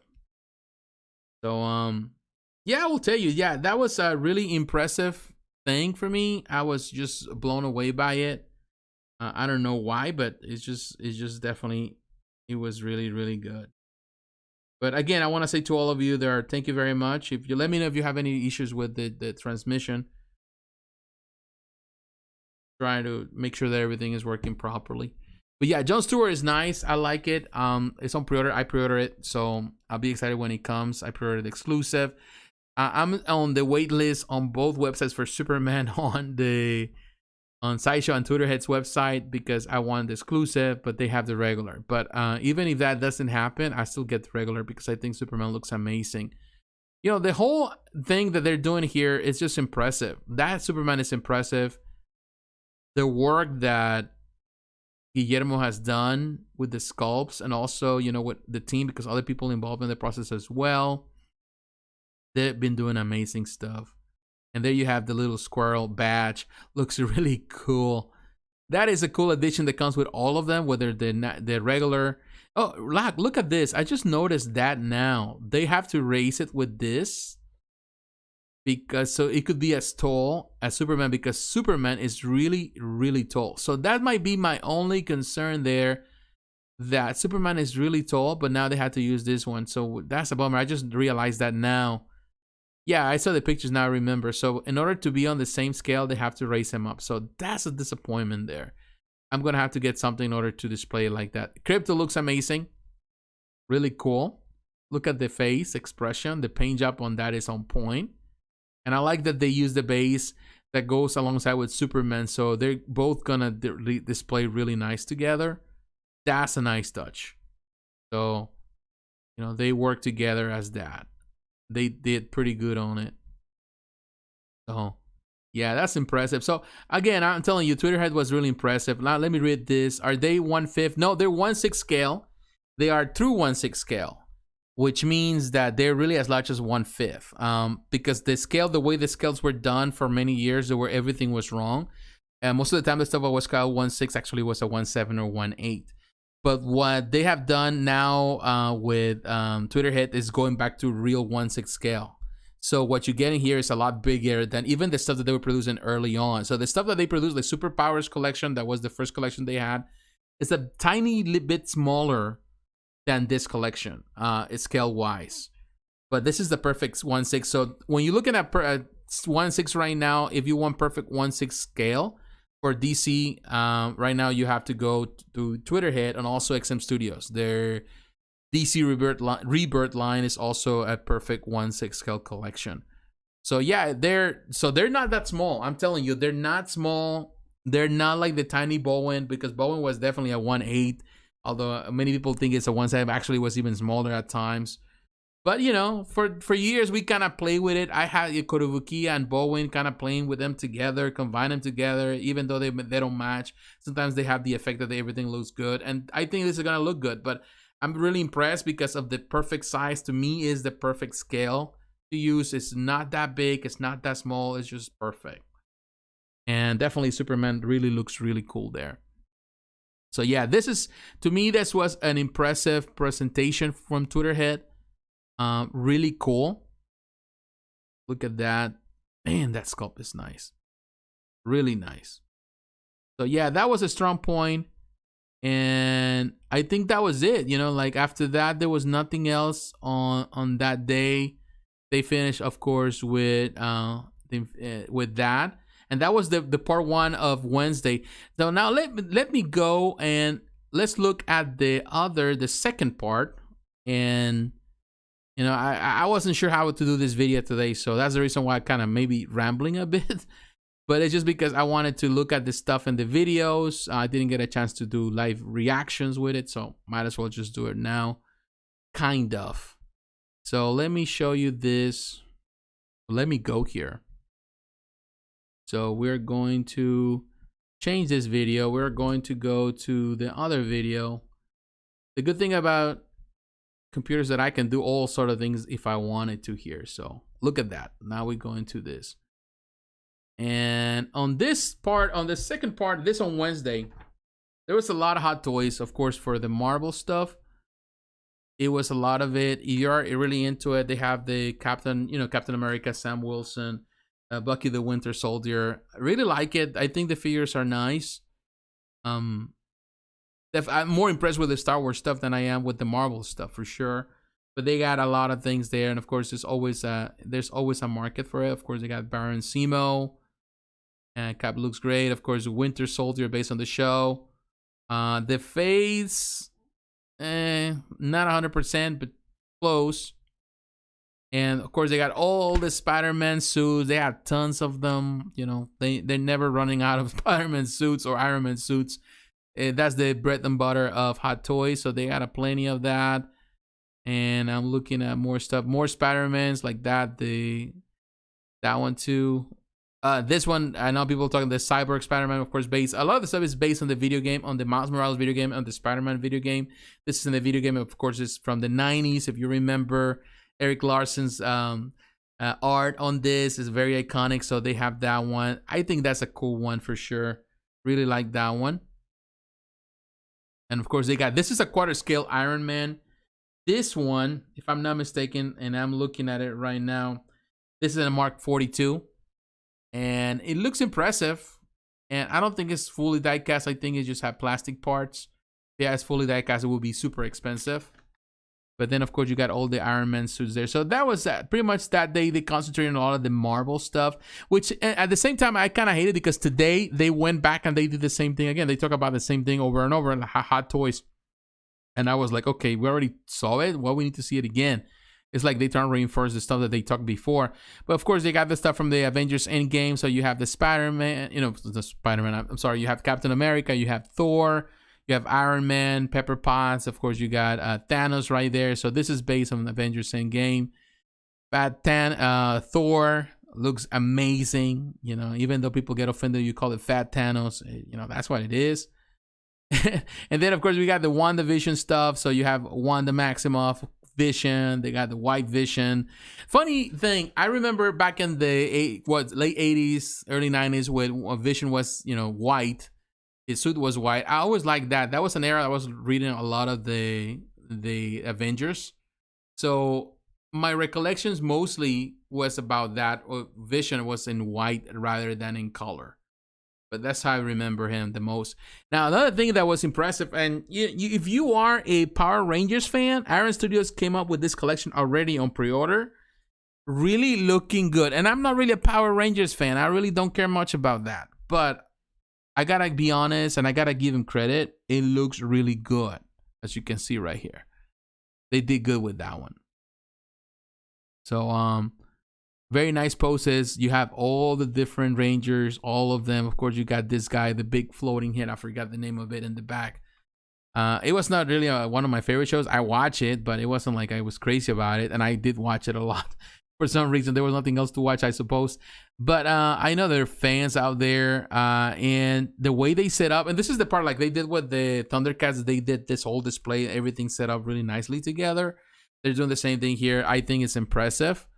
And all of them are on pre-order right now. So keep that in mind. Definitely, they did a good job with this one. And let's see what else we got. But we're going to move now with this one. Of course, they also have the Threezero Power Ranger figure. This is $100 or something like that. I think it's a perfect price for a figure. Like if this was done by somebody like Hot Toys, it would be like $200. So that figure is really good. And they got this, you know, the tiki mugs and all that. You know, they're selling all kind of stuff, all kind of junk that nobody cares. But this figure, nice price, made by Threezero, 1/6 scale, really well done. And they had a lot of stuff after that, a lot of junk, I will tell you, or things that I don't care about. And they came out to this, like, I don't even know who these guys are. But every time I go to the website, every time I go and this pops up, it's like, who are they? You know, who are these guys? Maybe I'm just too old. I don't keep up with stuff, but man, I don't see nothing there that is really interesting. But they have to sell it. And that's the other part with, I think with Sideshow Con, they have a lot of things. Now, this is something, and I gotta be honest with you, that I was impressed about from PCS. Purple Rain, Prince, and Motorcycle. I wasn't crazy about Prince back in the day. You know, I have a lot of friends that love Prince, you know, and I listen to Prince and I watch Prince. I have no problem with that. I can admit it because I'm that old. But to be honest, when I saw this, the way they did the whole diorama here with this motorcycle, everything fully sculpted, it's so nice. The level of detail is just amazing. I'm telling you, this is another thing what I will tell you. PCS and Tweeterhead were the most impressive companies in this presentation because of what they have to offer. Of course, Tweeterhead is bringing the DC stuff. We know that. But PCS brought a lot of different things from different franchises of different things. Very cool looking stuff. amazing stuff out of the left field all the time. And they still have to bring, I think they're bringing more stuff for Transformers on Sunday, which I have to stay tuned. And the legendary scale is going to be large. So they're bringing a lot of stuff. There's still a lot of surprises that they're still going to bring. But I'm telling you, this was impressive as a whole, as a concept, as an idea. And we haven't even seen the Crow, you know, the PF from Sideshow. That's also another impressive piece that came out of nowhere. But look at that one. The level of detail, his pants, his boots, the motorcycle, the paint job on the motorcycle, well done. The face, look at that sculpt right there. The hair, the level of detail here is impressive. I don't know who sculpted this. I'm going to find out. But whoever did, man, just killed it. Look at that. That is an impressive piece for sure. Look at that. No, PCS is definitely doing a lot of crazy stuff right now. Impressing me. All the companies, I'm telling you, not only that, I think all the companies, even Iron Studios, all of them, they brought a lot of stuff. And it was good to see new stuff. It's always good to see when companies are doing more than just that.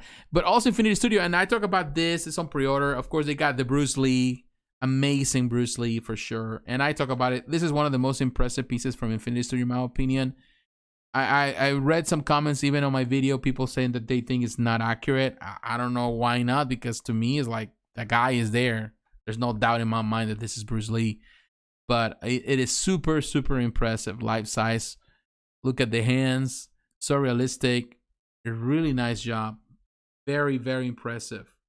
I was blown away by it. Even the clothing, all of that. Look at that.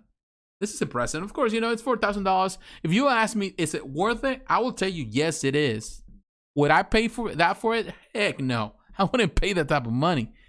But if you ask me what I think about it, I will tell you, yeah, it is accurate. That's why you should pay for something like that. But look at that hand. It's like, look at my hand. I don't know if you can see it right there. Maybe the camera doesn't show it to you. But look at my hand. That is impressive. Maybe you can see it right there. I don't know. It is impressive. That hand is impressive. Make no mistake. And look at the base. I love the base. The way the concept with the base with the dragons surrounding him. And of course the wooden base. Wow. Such an impressive piece. This is one of the most beautiful pieces they have produced. It's really well done. Love the detail. Look at that. Really nice. Very nice job. The detail there with the dragons. Super impressive. I was impressed. But this is not everything. Look at this one. This is definitely out of the left field from Sideshow. Sideshow normally goes with the regular things. This is something that is out of the comfort zone. And it's a simplistic museum pose. He's walking, which is definitely a very iconic kind of presentation also from the cover and all that. On the poster and all that. I think there was a poster about that. Really impressive piece with the crow. And of course, Brandon Lee and his father right there. So it was kind of nice that they had both pieces together. Side by side, of course, the father and his legacy, and of course, his son. So that was pretty neat in my opinion. But yeah, I was impressed. Look at that. And this one has mixed media. It's a premium format, if I'm not mistaken. It is a premium format from Sideshow. So yes, it does have mixed media. And some parts are sculpted, but they look so realistic. Very impressive piece. Another showstopper, another impressive piece. People were excited for that one. I think this is another one of the highlights on the con. There were not that many highlights per se from Sideshow, but what they had was impressive. You know, in between all this stuff that is just definitely just there to make the show longer. I think there were some impressive things that were presented there. And of course, we got Menat from Dungeons and Dragons. This is Iron Studios. 1/20th scale, and I think the little pieces, the figurines are 1/10, so the only thing that has been reduced at 1/20th is the dragon. But very impressive diorama, really well done, not cheap at all. I'm not crazy about the price. I gotta be honest with you, I don't think it's fair price, but it was impressive. And of course, they got the dude figure that has been on pre-order forever, but that is pretty good. The Big Lebowski, you know, they're really good. You know, I gotta give it. You know, like stuff like that sometimes is very impressive. So yeah, this was Wednesday. That was the presentation on Wednesday, and I I will tell you, I was impressed. Tweeterhead, it was impressive. PCS was impressive. Some stuff there was impressive. A lot of DC stuff. And definitely Infinity Studio with those bus, man. And just like they're killing it with the bus. They're just doing amazing stuff, and it is definitely something really nice to look at. But again, guys, you know, like those who are watching, each one of, you know, all of you, whoever watches this now, whoever watches this later, you know, it's always going to be here forever. I want to say to all of you, thank you for taking time, you know, to really spend time with me and having these conversations, whether, you know, you're listening or not, because most of the time it's just me rambling, but that's how we do things here around here. Maybe I need to make more friends. Who knows? To bring somebody here to talk to me face to face. But the next thing, of course, you know, what they did on Tuesday and Thursday, all they had was pretty much just kind of presentations. Like they went back and they, you know, they call it what, by request or something, request only. So they were going back to some all request boot tour. That's what they call it. So they were going back into some of the stuff that they had during those days. And I will tell you, it was, to a certain extent, it was impressive. And I'm looking at the paper, make sure that I didn't skip nothing, because we cover Wednesday. Yeah, we cover everything there. Iron Series, Dungeons and Dragons. Yeah, we did, which is good. So I'm going to do Friday. In this case, let me see the video. It's available there. I know because I watched it this morning. And the second one, I did watch it. Actually, I listened to it on the way driving from work to home on the drive. On the commuting, I was just listening to it. I didn't, of course, I'm driving, but that gave me time just to listen. They repeat a lot of stuff. It wasn't as impressive, I will tell you. I don't know how it's going to be, I would say, on Sunday, because I think tomorrow's also a request. But Sunday, maybe there's some new stuff. I know there's going to be some new stuff. We heard that from PCS, but I don't know what else is going to be new or added. But when you look at this today, at the presentation today, and we're moving on. Of course, they tagged this Minico, which, in my opinion, I don't care much about the Minico. Like, you know, they're kind of cool, but it's not something that I personally am crazy about. So to me, the show really started when they went into the Marvel route. And of course, they already presented like this Wolverine that has been on sale for how many? Like, went out in pre-order, what, 3 years ago or something like that? Sorry, they've been in different, you know, like it's been out. They have done it several times, like different runs. You know, the pre-order is super huge. So, you know, this one I always suffer from leaning, you know, so, but still, it's a killer sculpt. Not denying on that, but the leaning has always been, you know, infamous, you know, on this one. So yeah, they had it, you know, they still have it on sale. But now we're moving onto the figures. Also, they got these figures produced by Sideshow and all of that. And the Wolverine is a new version. They pretty much the newest Wolverine suit and all that. Really cool, one of the newest. And of course, the Gambit, we have talked about it. I talk about it in the channel. But now let's look at this, you know, because that's the reason probably you're here. This Venom. And now we're talking about Venom and Carnage. And I like it. Too bad they didn't have them together on the first day. And that's the part where I feel like, why in the world they keep just doing that? Why they separate them like just to make it the presentation longer? Or they couldn't just have it all together from the get-go so that way you can see them side by side. That does simplify it like that. I will tell you, I like it, but if I have to talk about the face sculpt, in my opinion, the face is not my favorite part of this Venom. The body is good. I like the tendrils. I'm okay with it. And I forgot the name of this girl, but I'm telling you, I listened to her today, and I love her. I think she is very good. I like her voice in the presentation, and also, not only her voice is good, I think she knows what she's talking about, particularly with horror stuff. She was really good at it. And she has a soothing voice. But not only that, I think she was very, very good in talking about stuff. So I will tell Sideshow, if they're listening to this, please bring her over. Like, for her to do this presentation, I like her voice. I like it more than some of the other people that they use. And I don't want to name anybody here, but I like her more than the other people they've been using in the presentations. I think she has a better personality, but that's just my opinion. But this Venom, I like the size, not crazy about the face, and I wish he was looking forward instead of just sideways. The tendrils are nice. I like the detail. But I don't know, something about the face that I'm just not totally in it. And yes, I will tell you, the XM Studios had a more, I would say, cartoony style. Not cartoony, but more comic accurate style. Well, you know, it's hard to tell comic accurate because, you know, there's so many variations of the character over the years. Perhaps it has a more 90s look, the XM Studios. This one has a more modern look. But I still like it. I think it's massive. At the same time, you know, even though it's nice that they have it, I would say totally in it or totally impressed, because I do feel that we get in so many Venoms. Hey Batman, how you doing? The post doesn't excite me though. On Venom, it doesn't excite me either. I'm not saying that it's bad. Carnage looks good. I will tell you, Carnage is a good. It's a nice pose. Love that he has the axe. You know, all of that. Love the tendrils. Good job on this one.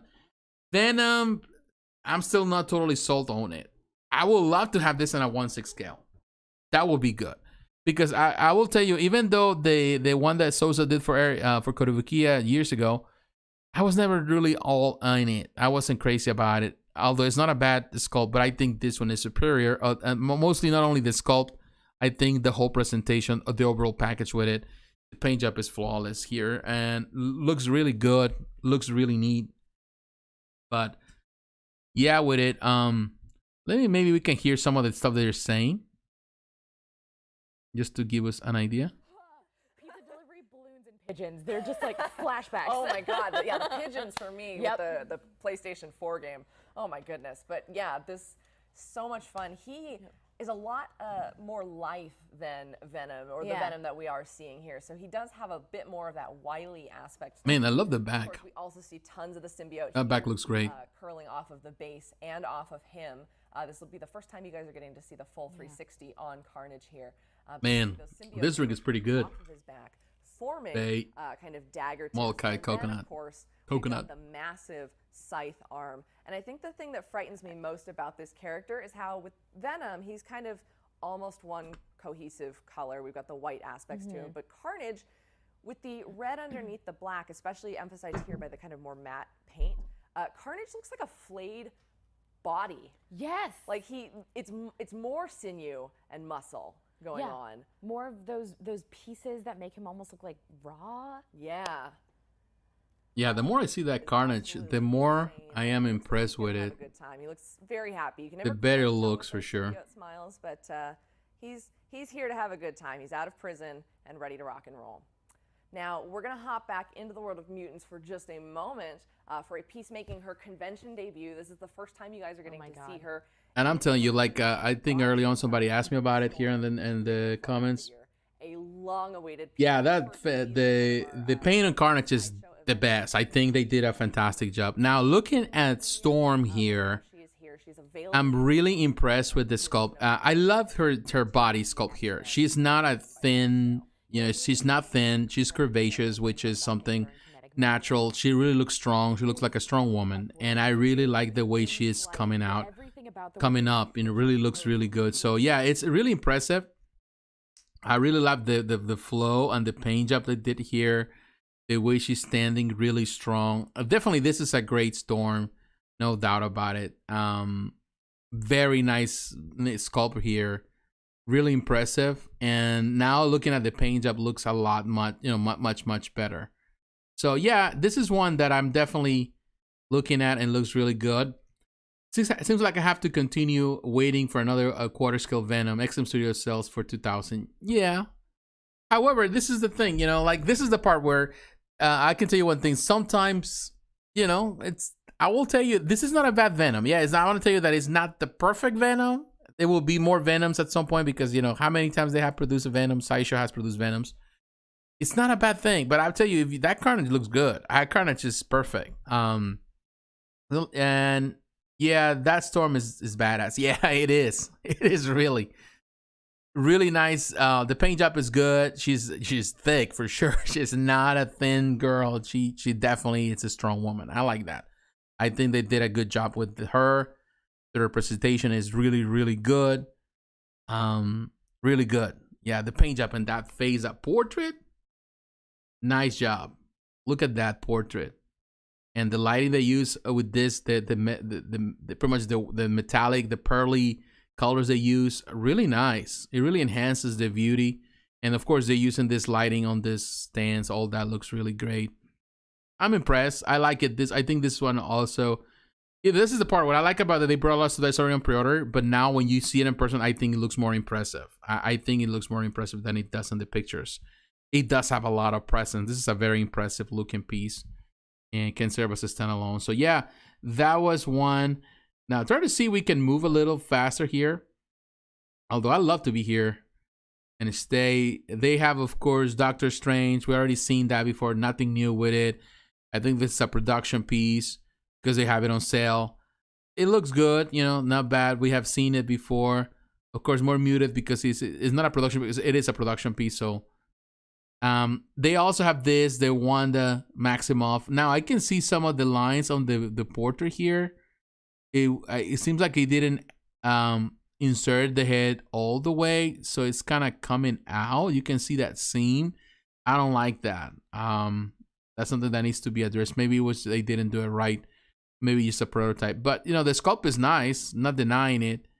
It's not a bad one, the Maximoff. But if you had to ask me between this, there are aspects of this one that I like, but there are aspects of that I prefer of the XM Studios. I think you know, there are things that I prefer about that piece over this one. Although I will tell you this, I still think that the one that Iron Studios did on the 110 scale is nice. For being a 110, I think it's a nice sculpt.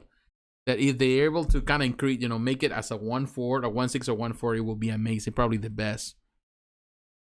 But yeah, that was good. We saw that. Now, this is another one. Of course, the paint job here. Now, when I see the paint job here, it looks better than in the pictures before that we had before. I think with the lighting effects and all of that, definitely one that looks better. But yeah, you can see that the seam in the neck, that's something that definitely they're going to have to work on. Now, this is another piece that, you know, definitely a lot of people were, I wouldn't say anticipating, but a lot of people definitely are disappointed in so many ways, which is Galactus, because of the scale, all of that. But I will tell you one thing.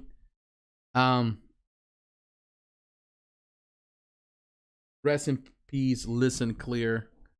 This is Benjamin Summerlin. Oh. Rest in peace, Summerlin. I don't know. Well, that's why I used to work for this company. I don't know if I know this guy. But whoever is Benjamin, thank you for coming. Thank you for coming and for watching too, Benjamin. But yeah, looking at this one, really like the sculpt on this piece. And man, I like that. Well, I like the sculpt. Don't get me wrong. I think it is a nice sculpt. The representation, the paint job, the choices, it is fine. The fire, not crazy about it. The base is sort of good. But like many people, I still gonna voice the opinion. I do feel that in some cases, you know, the size is the problem. And that's the reason why a lot of people are so disappointed about this maquette. Because ultimately, it doesn't have the proper size. It doesn't have the size you know, to match up to other pieces. Like, for example, you can see in the background, you can see the Silver Surfer. Yeah, it's still big, but you know, a few more inches, it will have been more impressive. Now, the light, the way they painted the eyes, it's just a choice. It looks fine. It would have been nice if he had a light-up feature. Like even the figure that HasLab just released, that one has light-up features, and that looks really great for a figure that actually, when you're gonna stand it right next to it, it's gonna be taller than this, which is amazing. They did a fantastic job in doing that. Now, this is one piece that I'm telling you, I was so impressed, and it came out of the left field. Although, you know, they always produce Captain Americas. Let's be honest with it. It's not like the first Captain America. And I've seen so many people already saying, and even friends of mine on Facebook always come in and saying, oh, that's the best Captain America ever, the best, the most superior. Like, they always say that every year, because every year there's a new Captain America. So it's not like you can always say the same thing, because, to be honest, there's always going to be one that is going to top the other. However, I really like the design here. I really like the concept, although I can see that it can have leaning problems, which is something that is very common for this type of poses. However, this pose is amazing. And the sculpt, of course, Martin Canales, the sculptor here, look at that. I really like this classic look. Of course, the bull is ricocheting from his shield, and that is amazing. So this is one that definitely is really impressive. In this case, size matters. Yes, I would say so. You know, with talking about Galactus, you know, like, yes, you know, this is the problem. You know, like if you want to sell Galactus, I think the selling point of Galactus always been is that he's such a huge guy, and having something so small to showcase him, it's like, no, it's not. I don't know. It's just like I think they missed the mark on that one because of it. And at the same time, it's sad because the sculpt is good. You know, it's the Kuchari brothers. The sculpt is good. You know, they could just have done a lot. They can enlarge it and, you know, a few more inches and it will be perfect for a lot of people. But, you know, I don't make those decisions. So, but going to Captain America, I love the detail, the battle damage on that. Man, I wish this was 1/6.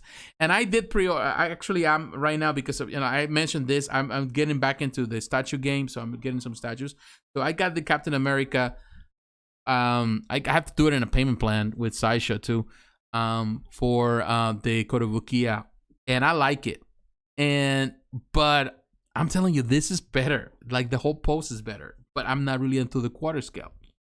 So it is what it is. Once I get it, I'll get it soon. That Captain America I'll review it in the channel. I haven't reviewed a physical statue in so long. It's going to be new, and I have a new camera to do it. So I'm excited. I'm going to experiment with the camera because I really want to get into it and the nitty gritty of the statues again. But beyond that, let's just coming back to this.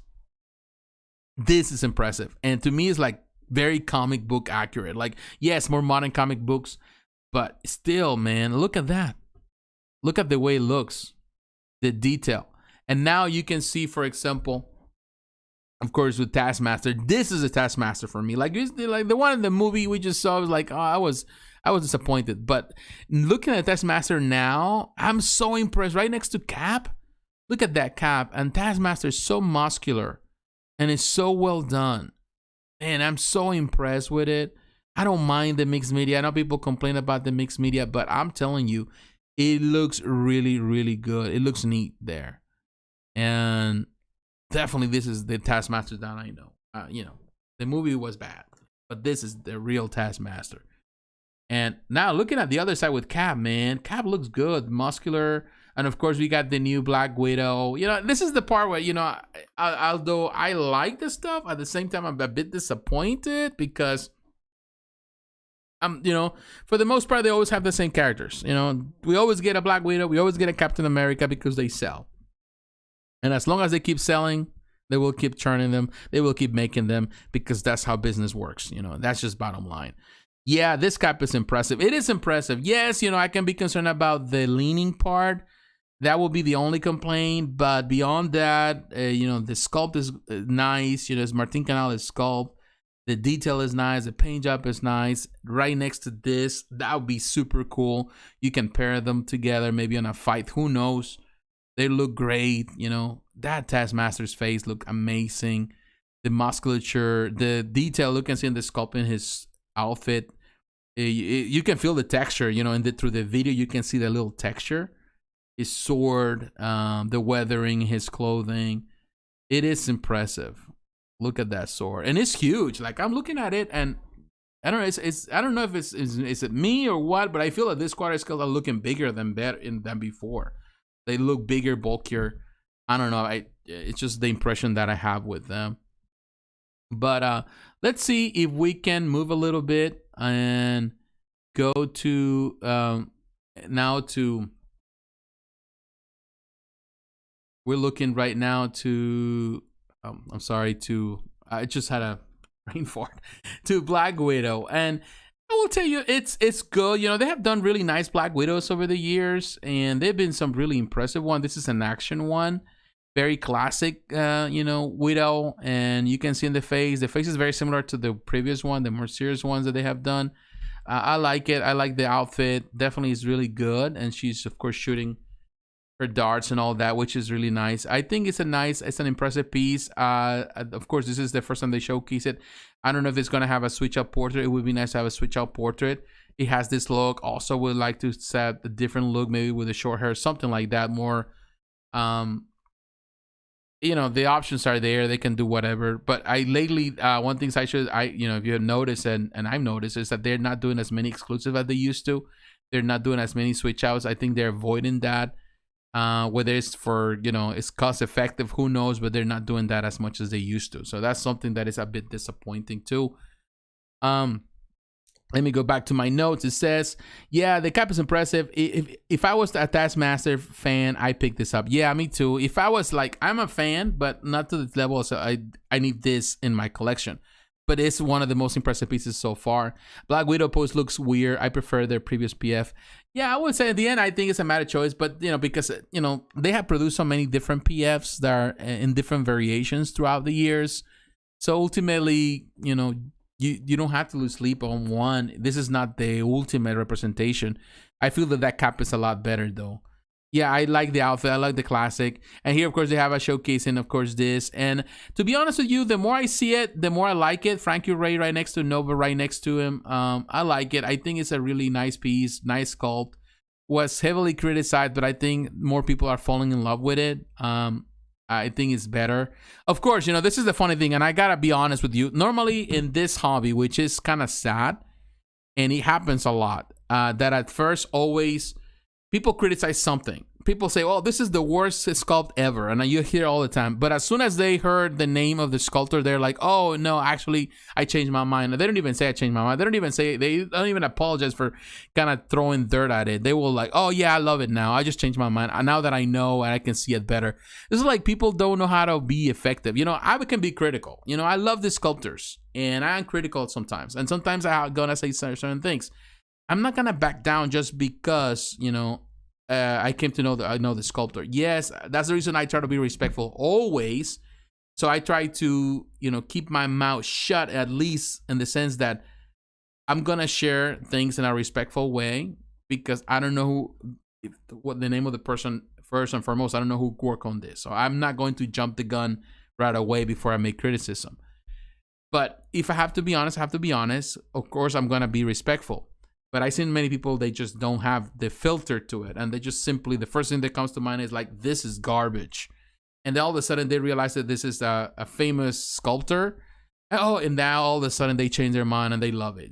Which that's to be very dishonest and insincere, because there's a lot of people here that are very insincere. And I see that even in channels. Some people that produce videos, they're very insincere and dishonest in some ways. I try not to be. I say like it is, and sometimes something I don't like, I tell you, and I say that to even sculptors and artists. But I try to be respectful, because at the end of the day, just because I don't like it doesn't mean that other people feel the same way as I do. That's just the way it is. Just because I don't like, let's say, a particular flavor of ice cream doesn't mean that other people feel the same way about it. That's the reason why when you go to the store, there's so many variations, there's so many options. There's always something for everyone. And, that's it. There's nothing else. And they end up eating all up. Yeah, this is the part which I'm telling you, like I say all the time, like when this piece was announced and people were like, "Oh, that's bad. I'm disappointed. It's garbage." All of a sudden they heard that it was Daniel Bell. Everybody, "Oh, that's the best thing ever." They were kissing Daniel Bell's butt all the way, and they were pre-ordering right away. So it's like, to me, like, for real, you were just saying that it was garbage. Now all of a sudden it's the best thing after, Wonder Bread. Come on, like, just be real. I try to be real. I said I don't like it, and to be honest, it has grown on me more. I'm more impressed. I would say impressed, but I'm, I never say that it was bad. I never did. If you go back, I wasn't totally in it or impressed on it, and I saw the potential, but also saw that they would have some problems, or people would be critical about it. But it's a great museum pose, and it's a really nice depiction of the Silver Surfer, and yeah, it is what it is. It doesn't look bad.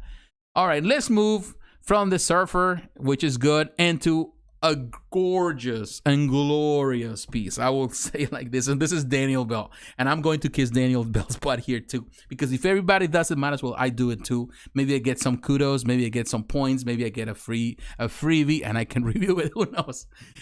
I'm telling you, this is good. Although people were already making comparisons with the Kotobukiya by Eric Sosa that he did years ago. And yeah, in some ways, it is very similar with the pose. However, whether there's similarities, it's always normal, because at the end of the day, these sculptors don't own these characters. They represent certain characters based on certain art. Ultimately, these are based on certain aspects of the comics. I like it. I think this is impressive. And some people, even I was reading some comments on forums, they were already saying that this is going to dethrone the original, the Grail, the original Doctor, in this case, Doctor Doom on the throne. I will disagree. I don't think it's going to dethrone it, because ultimately, at the end of the day, that piece is a Grail, not only because it was one of the first ones, one of the first PFs, it's because of what it represents and the status behind it. It's one of the first one, extremely rare to find, very limited, particularly the exclusive version with the little stand. So this, they're probably gonna make buku numbers out of it. They're gonna make a tons of them. And that piece was massive and heavy. And I saw when they moved this one, I think in some part of the video they moved it. You cannot really do that with the original, you know, with the original PF. It's really heavy. So at the end of the day, it's not necessarily that one is better or the depiction is better. All of that ultimately is the collectible value behind it. And at the end, collectors, they are really rare. They care more about certain aspects, you know, than other aspects. Like if you ask me what is the best Superman that you like, I will tell you John Byrne. I love Superman. John Byrne Superman is my Superman. Or I can tell you even Jim Lee. I love his Superman. But his covers or his whatever, even the covers by in this case Jim Lee or even John Byrne, they go for good money if you have the, you know, a good copy, you know, old seal and all that. But none of them can compare to the original Action Comics, the first Superman cover that can go for millions of dollars, over $1 million easily. Why? Because that's a classic. Regardless if you like the art of that era compared to the new art, if you prefer an artist, at the end of the day, it's just collectible value. There's a lot of aspects that determine collectible value. So yeah, this is not going to compare to that. It is still an amazing looking, and it's better than the previous one they did, the previous PF. This is better for sure. Sorry, I have to cough. And let me read some of these comments because I don't want to miss out here on this. Yeah, it was Taskmaster fan I picked. Okay. Yes, this Doom piece is wicked. My only thing is the minimal contrast between cape and outfit. Okay, that's a valid point. Tone of green too similar, will be overpriced since it's a maquette. Yes, that's another thing. Another thing that I agree. Now they call everything, when you know the price is gonna be iffy, first thing they do, they call it a maquette. They just call it a maquette. Another thing that we're talking about, like for example, the in this case the stand, in this case the little flag in the back, I forget how they call it, the talabart or whatever, that is right behind him. It's very, you know, iffy. It's not like a full piece. It's something that you can hold on or you can remove. But just because they add it, and it's a cheaply made thing, to be honest, it's not really that complicated to make. They're gonna just say, well, they're gonna justify high price on it, which we don't know. I'm guessing. Actually, the price is $700 and some dollars. If I went to the website, I look at the website and it's like 700 something. Let me go there, and maybe we'll go in a moment. Before we go, I will go to the website. We'll look at some of the prices. I don't really want to keep opening pages here because probably that slows the transmission, and that's the reason why I was being kicked out at the beginning. So we'll look at that. So the price, I think it's fair for that particular piece. I think it's fair. You know, I was thinking that we'll price it over $1,000, which is amazing to me that they can price that at $7 something while they're doing the Hulk versus Hulkbuster at over $1,000, which is ridiculous, which is a smaller piece scale wise. Now they have these figures. That's another thing. They were, again, looking at the stuff that we already saw before. This is the part that I was not crazy about because they were just doing the same thing over and over. Like, okay, let me show you what I showed you before. And it's like, okay, I know that you want to sell Hot Toys. Why don't you make videos for Hot Toys? Why do we have to look at the same stuff over and over? I just don't see it. And actually, I'm trying to see what else. Yeah, that was it. You know, they went back again to Cap. And I like this Cap. The more I see it, the more I like it. It's just real good. And I don't know if it's going to have a switch out portrait. That would be nice if he's holding, I don't know, like a machine gun. That would be very classic. And perhaps a different portrait, you know, a more classic portrait like in Second War, in the World War II. We'll see. You never know. But definitely, this is a very, very impressive piece. I think that's, you know, that's one that excited a lot of people. Now, looking at Galactus back there looks really good. It looks good. But a few more inches, it would be better. You know, because when you look at that, and then you look behind at Doctor Doom is taller than Galactus. You know, that's not comic book accurate. That's just bad. You know, like just definitely that they didn't think through on that one really well. So they need to adjust that one way. I know they're not gonna do it, but at least we can hope that they can actually learn from that mistake. But yeah, this was pretty much that video of today. And let me see if we can get you. We're gonna go to the last one, and we pretty much cover all of this today. Really good. But I want to say to all of you, thank you very much, my friends. Thank you very much. If you're really following me here, it has been a pleasure to talk about this. It is a pleasure. I haven't really done this live videos, and I think I'm gonna do more live videos. Because definitely with my new schedule now with work, it's becoming really hard to do it. It's just even to make videos. You know, with my work, you know, I have a lot of responsibilities where I'm at. I'm doing a lot of work, and I'm heavily involved. So, you know, really running a business is not easy because that's what I'm doing, running a business. So it takes a lot of me. You know, this is my hobby. This is my passion, and I enjoy the time that I do this. And I wish I could be here all day like I was before, making videos of things. But to be honest with you, it's also not feasible. And part of me also needed that break after 2.5 years doing this full time every day. It's just, I needed the break to recharge, to rethink, and rekindle some of that. But yeah, this is what they have. And we're going to move a little bit. I don't want to see this. You know, this is the last video that they did today. Wasn't impressive because they showcased a lot of stuff that we have seen. Like, for example, this, how to train your dragon, new figures, statues in this collection. If you're into it, by all means, Toothless looks great. The family there, all of that. So it's kind of cute. You know, not for me, but definitely it's very cute that they're doing that. And then they went back again to do a lot of things that again, hot toys. They were doing a lot of hot toys again, which it was, this is the part. They said that they were saying that they were, like Monday, Wednesday, and Friday would be just new stuff, which that wasn't the case because they went back and they redid a lot of new stuff that they talk about throughout the week. So that to me, that was disappointing in itself. But one thing that I will say that was impressive about today, of course, was the stuff they did with PCS. Of course, you know, if you're into the horror stuff, they got Michael Myers. Not really my thing because I've never been a horror person. I'm not into horror stuff. But that doesn't mean that I don't appreciate what they do here. And PCS has been very good at this statues, you know, based on characters in films and all of that. I think they're really, really good.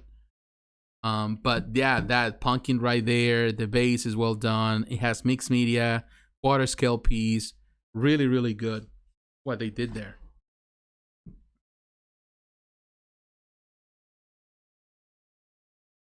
But that pumpkin head, man, it's huge. Another quarter scale piece. And this is not something that I've never been a horror person. I don't know any of you, but I've never been my thing. My brother loves horror. He loves horror films and horror stories. You know, he's always been into it. But to me, it's like, it's never been my thing. But that is impressive. That is truly, truly an impressive statue. And when you look at Pumpkinhead, look at that. Yeah, that went on pre-order recently. I haven't had the chance to talk about it. Oh, the PCS stuff. I think I'm going to have to stay tuned for that. I'm going to try to cover as much as I can in the channel when I talk about my reaction videos with the pre-orders, and I took that with more an extent, you know, I concentrate on everything. I've been trying to experiment with certain things. I've been doing, of course, I used to do the individual stuff. Then, of course, I started doing things where, you know, companies and trying to do the previews with a lot of stuff together. And I've been trying to also like different companies throughout the week, stuff that comes out of the week. But because of my schedule, sometimes I don't have the chance to really do the video. So I have to figure something out. And if you have any ideas, you can tell me how to do it. I'll work with it. But I've been thinking that perhaps do more like company-based videos where I talk about the most recent products from that company. The problem with that is that some companies are just like killing it, like Prime One Studios. It's like they're releasing stuff every single week that is amazing. Now they're doing 2 or 3 releases. That's amazing. Iron Studio is also doing the same thing, so it is hard to keep up with them the way they're doing stuff. Yeah, I love horror movies, but I don't collect content. I want to sleep at night. Yeah, that makes 2 of us. That's the reason why, and I gotta be honest with that. The reason why I don't collect horror stuff and I don't care much about horror is because as a kid, man, I had a hard time watching some of the stuff. But like, I couldn't sleep. This is the thing. When I was a kid, I had a hard time falling asleep. As a kid, I was always very hyperactive, and at night, for some reason or another, I just couldn't fall asleep. And my parents, they struggled with me because I didn't go to sleep. Like I'd be like 1, 2 o'clock in the morning. I was looking at the ceiling. It was like that. I always have an active mind. My mind is always active. I've always been very active mind. So I'm always thinking, always planning, always, overthinking things as well. That's an impressive head for sure. Again. So I'm telling you, if I would watch something that was horror or anything, I would read something or I would read about a murder or something like that. I would just, at night, be thinking about it. Like I'll be like, my eyes peel. And the funny thing is that my daughter is like that too. She is like that. Overthinker, and she is a night owl. I was a night owl. I'm still a night owl. So I don't need much. Just a little excuse just not to fall asleep. And I'll be like at night thinking about this and that, about this stuff that I see. So that's the reason I don't watch horror, because I cannot really sleep through it. Like, I'm sorry, if I gotta go to sleep and I gotta be thinking about, okay, that was eerie. No, that's not. That's me. I'd rather get some action, get out of my system. Now, this is another that was actually presented for Street Fighter fans. The Hugo, of course, this come from Final Fight, and then of course it's now in Street Fighter. Now, it is huge. It's a quarter scale piece. However, even though they were in the video, and I was looking at the video, watching the video, and they were saying, oh, this piece is really massive and impressive. If you watch the video game, I think they still reduce it in size just to make it more bearable with this size. Because, yeah, it looks big, but in the game, he's like 8 feet tall. And if right next to Matt, the other girl, I forgot what's the name again, Minat. That is no more than 5 something. So you look at this 8 something to 5 something. No, it's not accurate. So yeah, it's a bit smaller. They don't tell you that unless you really kind of know. You play the video game, which I have done a lot, and I even review the game in my gaming channel. So yeah, it's not as accurate, but make no mistake, it is impressive. It is a very impressive piece, and they did a good job. There's no denying on that. They did it pretty good on it. So look at the stuff. The paint job is clean. Musculature is clean. I was expecting more from Prime, in this case from PCS, even though I'm impressed with what they brought. They brought amazing stuff. Last year they showcased the 110 scale Street Fighter stuff. I wanted to see this year, like some of the 110 stuff. I want to see more of the 1/6 scale stuff. They did a few things, and it would be nice to see that they go into that route, because definitely Street Fighter deserves a lot of love, and definitely there's always supporters for it. Now with Minat here, this is went on pre-order just recently. With this, she's wearing this outfit, which is part of the outfits that she wears, like second player or whatever. It's fine. It's a very cool piece. I still gotta talk about it. I'll find the time soon to talk about all the stuff that PCS has really put on pre-order, because they have done a lot of good stuff this summer. So we'll cover that. So that was another thing that they have in the video. And they also talk about Pure Arts. They have this, of course, this, what is this? Of course, this is from Valhalla. Let me go back and read it. I forgot the name of this guy because I haven't really played the game. The Animus Eivor. Of course, he has the different portraits. You have the female or the male portrait. Very nice. This has been a really nice collection from Pure Arts. Impressive. I think the light features that they use and the way they do it is really impressive. And I think that this is one that really showcases that talent they have as a company. Really good. Really impressive. Now, of course, I saw the pictures. I talked about this on one of my videos. I talked about this particular piece. I was impressed by it, but I think now that I can see it up close like this or in a video, it looks even more impressive. Really good job, with the snow and the detail around the base. Also, they got this, Johnny Silverman, which is Keanu Reeves from Cyberpunk 2077. Very impressive piece. Now look at it in person, and of course this background they have with the different posters, and you can change all the imagery, all of that. That is super cool, and it comes with the guitar. I think this is something that Pure Arts has been doing. Now with the face, when you get up close, I think the lighting wasn't as good, so you couldn't see a lot of stuff. Maybe we can see it in a different view here. I would say something about Pure Arts. I like some of the detail Pure Arts have, but sometimes Pure Arts, and I've seen some of the reviews, sometimes with the faces and the type of resin they use, sometimes the look of the skin might look a bit plasticky. So that's something that is there. But with the prototype, this one looks fine, but I've seen some complaints with some production pieces at some point. But I think it's just, it's sometimes just a matter of perception too. But yeah, that was it. Of course, they got also this figure that is already sold out, Ash from Evil Dead 2. Really cool. And this is from Asmus Collectibles. I think Asmus does fantastic pieces when they do Lord of the Rings stuff. Look at that. It's really nice. This figures. And today, pretty much in the afternoon, on the second part was the concentration was the horror stuff. Now, this is something really cool. And from, I forgot the name of this game. On the PlayStation, I always forget. I just forgot. I'm a bit tired. Twisted Metal. Twisted Metal. That's where it is. And this character, of course, they started on the second game. I was never been crazy about Twisted Metal, but definitely on the PlayStation was an era where people loved Twisted Metal. And the character, and this went on pre-order recently, and it's really impressive. I like it. You know. I gotta deny it. I think when they do stuff like this, Iron Studios is impressive. This is the thing with Iron Studios. Iron Studios has been doing so much stuff this year that they have so many licenses, and little by little they're kind of cementing themselves, particularly in the 110 scale. They are the kings of the 110. Nobody else is there producing 110. Yeah, I think there are other companies, but not to the level of Iron Studios. So definitely they have really embraced that market. To the different licenses that they have, they embrace the market in a way that there's no competition, you know, so they can do whatever they want to do, and they're doing good. And I think when you think about the pricing, of course, it's a lot better. Of course, also you got God of War right there, the father and the son.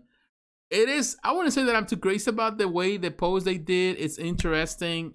That orc right there, really cool as a companion in a battle pose. I think it's a really nice thing. It's not up here yet, if I'm not mistaken, but definitely it's coming up here soon. Kratos really looks great, so I'm not gonna deny it. It's interesting to see this company, Iron Studios, really developing all these ideas. Now look at that. Looks like a gorilla, really good. That orc looks really interesting. So yeah, it's really cool. Also, they have this mummy already on pre-order, which is interesting. Very unique, and definitely this is one thing I can tell you about Iron Studios again, that they, whatever they're doing right now allows them room to experiment. You know, they experimented with a lot of different licenses, and they have that. This is the thing, this is what happened to a lot of companies. When a lot of companies, they have a license, and you know, there's a lot of competition among, you know, companies. So if you have, there's a lot of heavy competition among Marvel stuff, then the concentration for a lot of these companies is to really tackle Marvel as strong as they can. So they only do Marvel, or DC. They keep that license. They you know, they embrace it. They produce heavily on it. That's what Sideshow has done over the years. Even XM is doing, because they won that. Because there's heavy competition. So you have to be the best. It's like, for example, if you're selling burgers, you're not gonna try to sell chicken. You have to keep up at selling burgers and try to be the best at that. That's what you have to do, because there's a lot of people selling burgers. So there's competition. It's heavy competition.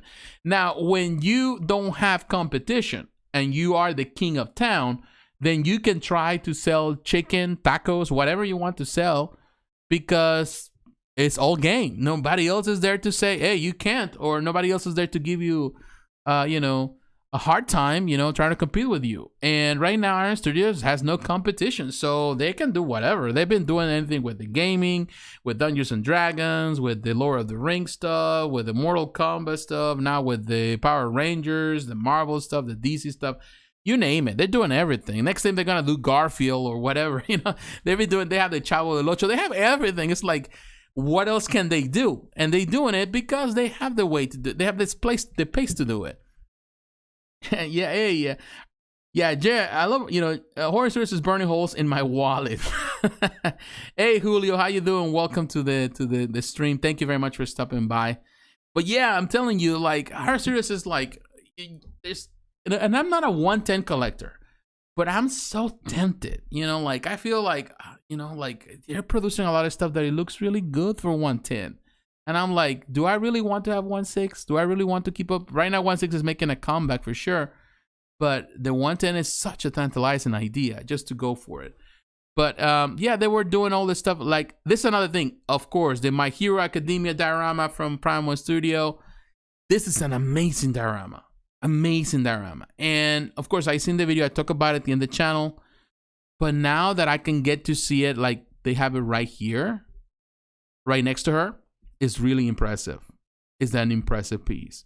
And this is the part where you feel like, okay, like even though this is Sideshow Con, even Prime 1 makes his way into it and showcases the powerful pieces they have, because the art they have is amazing.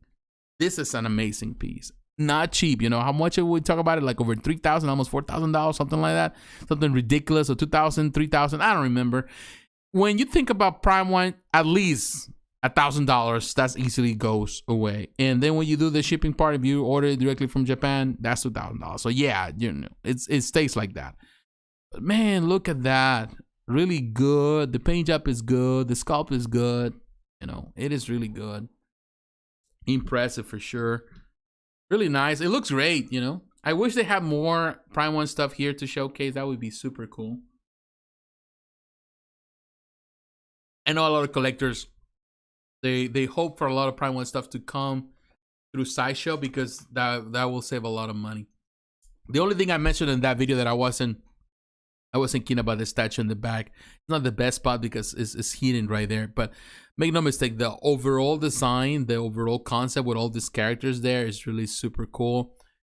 This is a phenomenal diorama for sure, that I wish I was there in person to look at it. I will, make video, take pictures, whatever. It is super impressive. It's really, really, All Might in the back really looks great. As a statue, although it's just hidden there, it still looks good. But yeah, this was definitely an really interesting thing. They have other things like this, yeah, all these Pokemon balls and all that stuff. So yeah, they had a lot of junk too. I'm not gonna deny it. There was a lot of things that I wasn't impressed by it.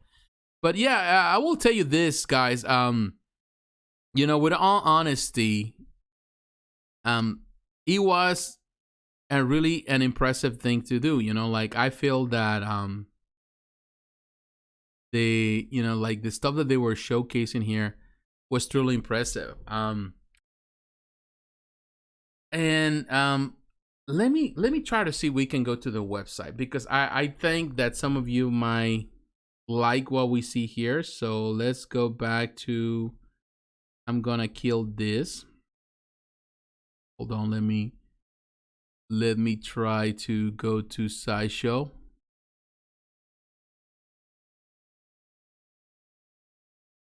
And let me go. Okay. Let's go. Okay. We're in the Sideshow website. And let's look at this now, coming to pretty much to the end of the video. Like, as you can see, Doctor Doom is now available, which is nice. We're going to look at it in just a moment. And the stuff that is coming soon, the Augur is coming soon, the 110 Kratos, all of that. There's a lot of stuff coming soon, but these are the latest releases.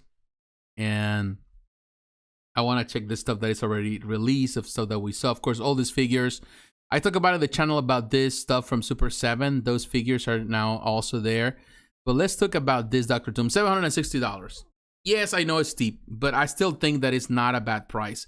This, I gotta say, that way the Sideshow is displaying their pieces with proper lighting really shows the importance of good lighting. Yes, it is. It is important. I think it is that option that they, I haven't checked the prices for those stands that they were having there, but I'm sure they're not cheap at all. But the idea of having lighting at the bottom really helps. And yes, lighting is a big part that most of us always miss out. But looking at the price for this one, $760 for the collector's edition, which is the regular, and the exclusive is $780. Gonna be released sometime between May and July, as you can see. But The piece, of course, let's look at it. I like it. You know, it's impressive. I think the price is fair. The banners in the back, I can do without. They're not as impressive in my opinion. They're too tall. Of course, they give an idea, but they're just there, so you can remove them. They're not that expensive. I still think that the job is good. The texture there with the suit is really nice. You get the exclusive portrait, which is the more classic look, if I'm not mistaken. They have the more classic mask, and then you have the more modern. Although the whole outfit is more modern. It has the modern outfit. At least the modern that came in the pretty much not the original, but they came a bit later between the 80s and 90s and stuff like that. So yeah, it does have that. They definitely, I think the cape here, it's sculpted. It looks like, now that I can see it, look at that. That's sculpted. But from afar, it looks like it's just part of the, pretty much of the tunic. But it looks really good. Even the belt right there, the texture there. It looks nice. Definitely, it's a classic pose. Very similar to the Kotobukiya that was done by Eric Sosa years ago. But yeah, you can remove it. That's nice. And I know some people would prefer to do that. You can save some space on the top. I still think that this is not gonna dethrone the original on the throne. That is just a grail, and it will remain a grail. I think this is nice. You know, yes, it is beautiful and perhaps better overall, but ultimately that has the collectible value that this will never be able to match. That's just the way it is. But still, it is a very impressive. It's better than the previous one they had, though. It is a lot better. A lot better. And look at that, the detail, the paint job, and you can see the effect of leather. That is really impressive. And definitely also his belt, all that, the belt buckle, all of that really looks good. Oh, notice this now, the mask of Dr. Doom, really cool. There's a nice base, and definitely you can have that thing there connected there. So yeah, this is impressive. Definitely $760. I think it's fair. I was thinking, oh man, when I saw it the first time and I saw the maquette and it looks really tall and all of that, I was thinking, man, they're gonna price this $1,000 at least, $1,200.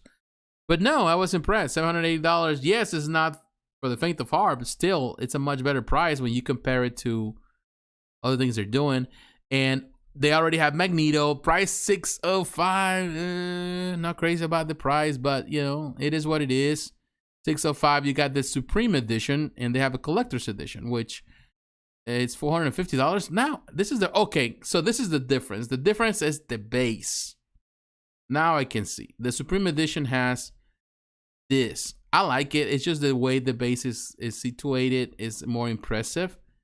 But $200 more just for a base, just for that resin effect, I'm not so sure that that's a good price idea. I wish it had a switch out portrait. I'm still telling you, it's nice, not denying it, but I still think if I want to go for the 1/6 scale or something in there, I will tell you that the Kotobukiya is still more impressive. The sculpt of Magneto is more impressive. However, the base here, I like this base more than the Kotobukiya for sure. So yeah, it's nice. At least we have something there. But definitely when you're going into the $600 mark for 1/6 scale pieces, then people, of course, are going to start complaining about it. And I don't blame them. I definitely don't blame him because the collector's edition is just that. And to be honest with you, that base, I will just go for this one. $200 difference. Yeah. And there's no switch out portrait. So it is what it is on that. You know, I'm not going to. I gotta say the way that Sideshow, okay. I think you're saying I'm rereading stuff. Now this is the Grogu, the quarter scale. I'm telling you, and this is what I'm going to complain. $520. It is a quarter scale, but Grogu is very, very small. He's a tiny baby, and $520 is ridiculous for this. I'm sorry, but it is. I will say $350 and $400. That would be perfect because it's a tiny piece. So I think, I don't know, definitely they're smoking something very good on it. Sometimes I wonder with this company. I know everything is going up, and I'm not going to try to attack companies, but sometimes you feel like, man, why are they smoking?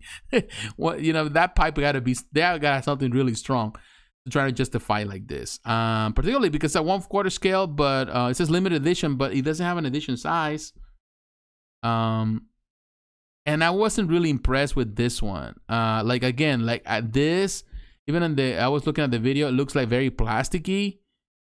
It does have a light up feature. I didn't know that. Oh, it has a light up feature. Okay, and you can change the portrait. Although when you look at the face, I like this face, but that one looks very plasticky. So now I don't know, and he does have a little bit of strands of hair, which, you know, they're gonna justify the price. But he has a light up feature. I didn't know that. That might. Let's look at the details here. It says based on original references, light up LED. Okay, hand painted. Include 2 head options made in polystone. Okay, that's all they have. 120. I just don't feel it though.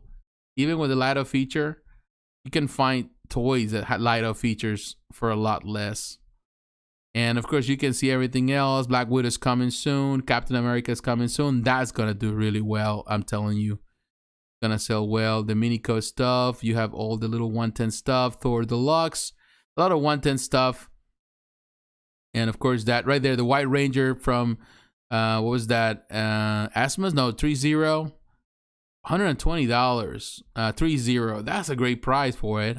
For a figure. And the Ash William, I think this one's skill is $198. That's not bad.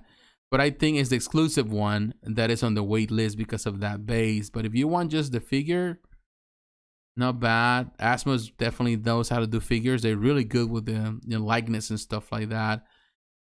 The Joker, $4,000 bus. Ooh. And the Rangers, Power Rangers, $160. Definitely pricey when you add them all up, but definitely you have the display. Each one of them is already on pre-order. And the Prince statues coming on soon. Definitely everything coming soon. The Flash Maquette, which I like. And look at that. The Crow is coming soon as well. That Mandalorian Helmet, $449. Not a bad price. Sweet Tooth from Needless Kane from, of course, Twisted Metal, 140, 210 for the Mummy. I'm really reading this really fast, so sorry if I'm going too fast. I'm really tired by now. The Last Ronin, and of course you got the Ray and all those figures, and there's a lot of stuff here, definitely there. All right, I think, wow, I'm really tired by now. It's been a long night. Let me look at the timing that we have done here so far. Let me see. All right. So far, according to this, I've been at this like 2 hours and 30 minutes. I don't know if it's counting the time that we have the couple of things that we have to kind of wait. Let me go back to the live streaming. Yeah, we've been at this for quite some time. 2 hours, 38 minutes. So it's been a long, long, long night. I'm telling you. I'm impressed. I'm not saying that I'm not. I'm coming to the end of this stream. What is my opinion about it? What is it what I was most impressed? And yeah, I cover a lot of stuff because I wanted to talk about everything, but at the same time, it makes no sense, you know, to talk about everything. The way they manage it, I still would say that I'm not crazy about the way Sideshow's managing their time. I feel that they're taking too long, and they're taking too long, you know, with this 7-day extravaganza. You know, I feel that they could just make the same that Prime 1 did, you know, with 3 hours, you know, 1 hour of waiting with trailers in the middle. And then the 2 hours straight up, just pure fire, you know, like every single, this is it, this is new, this is new. Every time you turn around, the next thing you're like, what is next? What is next? Because everything is new. But here, it's just like they tease you with a couple of things here and there. And a lot of this stuff we already knew that was coming for months because we got the banners and the teasers and all that, at least just the images that there was something coming. We know something was coming. Some of that stuff has been teased for a year from Sideshow. All of a sudden we see it, and some of the stuff is impressive. But to be honest with you, most of the stuff that I was here, I wasn't totally impressed because I felt that at the end of the day, the way they manage the time is like, who has all the time in the world? I don't have 7 days. I don't have like 2 hours a day right now to spend watching live videos. I don't have the time. Just give me the nitty gritty. Just give me the information on the website. I can look at the pictures. If you want to have a video, make it quick. Separate things because they were combining stuff where they were talking about hot toys and then statues and this and that. Just make smaller videos. Talk about Asmus toys in one video. Talk about hot toys in another video. Talk about artists in one video. and that's it, and cover all the bases, you know, instead of just making all this. We have this at what, 12 or 10 a.m. or whatever time it is that we're in the Pacific time, and then one in the evening, and then in the middle we have another one, and then we have by request, we got 2 more days, and then we have more videos, and then we have this giveaway, and then we have this, I don't know, like, you know, let your geek sideshow, whatever else they come up with, which I understand, it's part of business. They want to kind of entice people to stay engaged with it, but at the same time, I feel that the more you do it, filler, yeah, a lot of filler. At the same time, I feel like, oh man, it's like you are killing my time. Like I said earlier, for those who weren't watching it at the beginning, it feels like when you go to a card, you know, this is the thing. I've been in sales. You know, I've been a salesman for years. I've done all type of sales. I learned something. One of the things that you're trained to do as a salesman is to be concise, to be precise.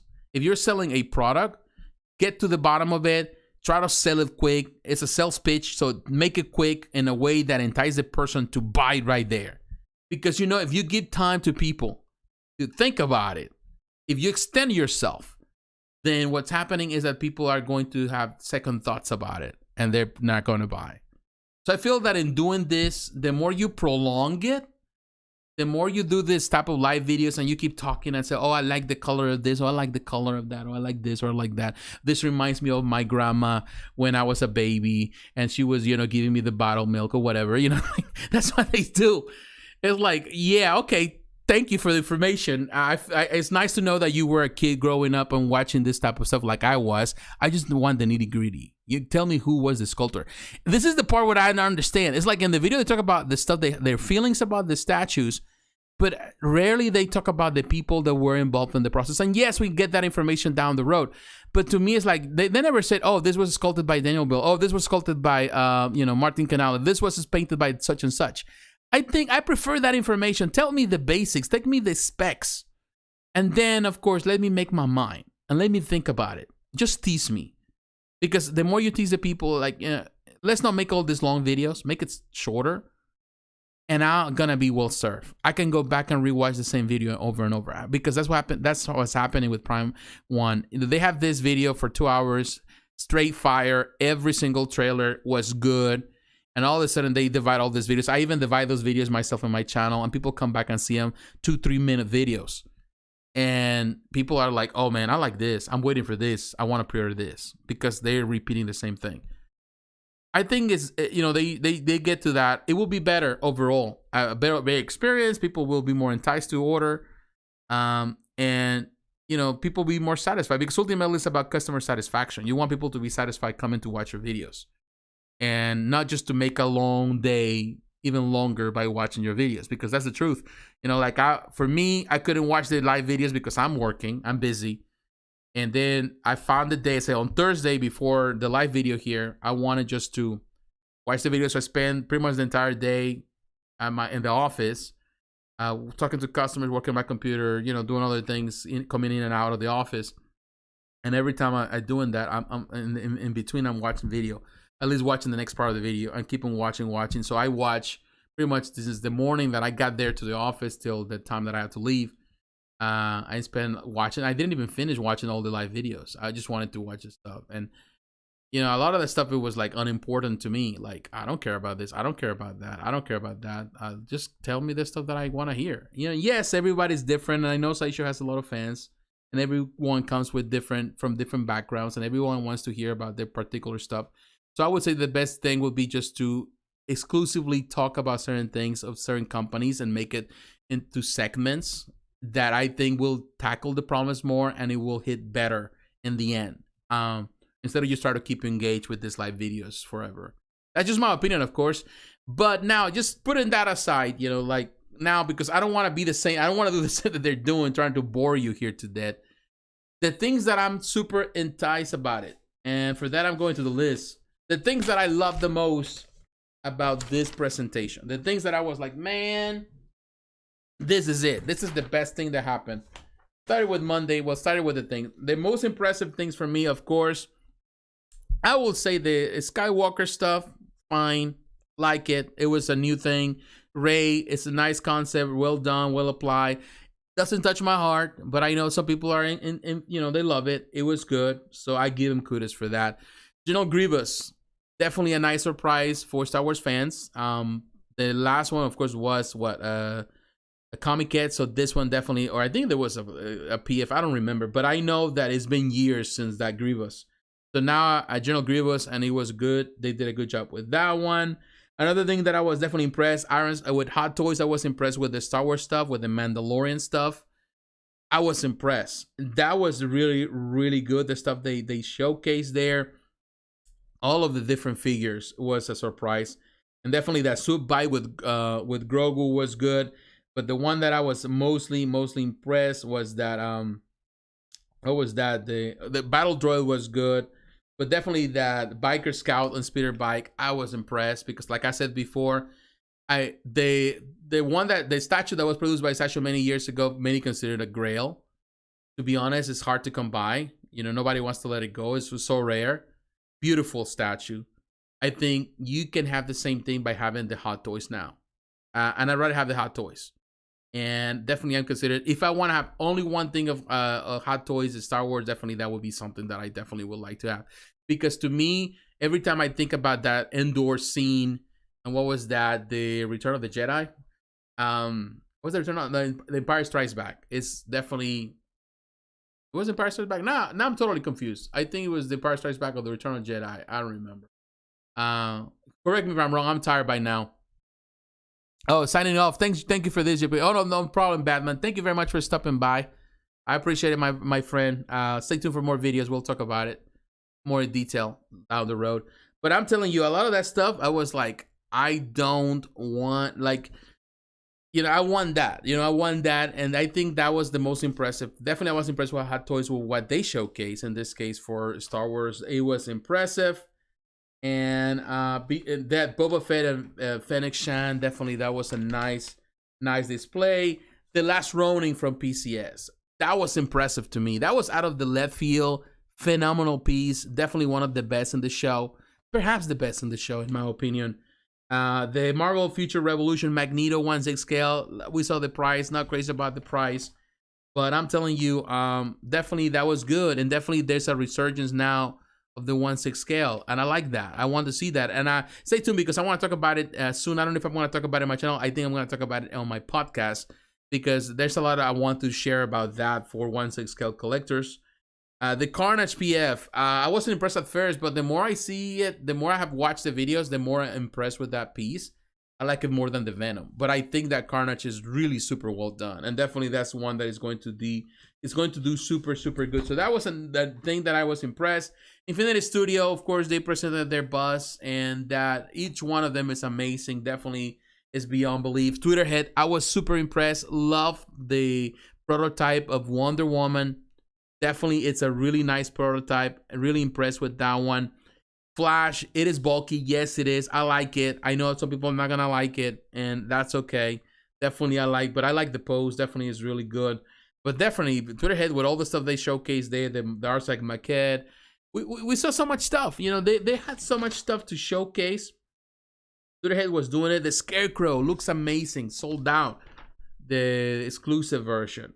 Amazing stuff. Really good. Jon Stewart, Green Lantern, looking forward to that piece. Superman, Crypto looks amazing. Definitely, I wasn't crazy about Crypto at the beginning.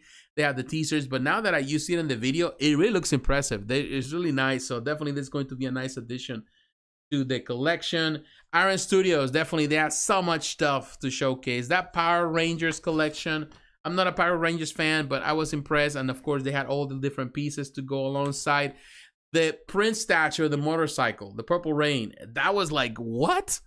You know, like that was unexpected. I like that. I like when I come to this cons, I want to see things that are unexpected. And in that case, I think PCS really did it. You know, a lot of unexpected stuff. So that's another highlight for me. Of course, you know, they presented a lot of more stuff that was stuff that we have seen before. The Captain America, definitely on all the Marvel stuff, you know, Carnage and Captain America, in my opinion, were the best. More superior than it, you know, in this case, than Venom, even more superior to the Black Widow, also Dr. Doom Maquette. So yes, you know, there were good things here. You know, like Marvel, I think, had a lot of winners. DC not so much, because that Batman PF, I wasn't impressed with the Dark Knight PF. That wasn't impressive.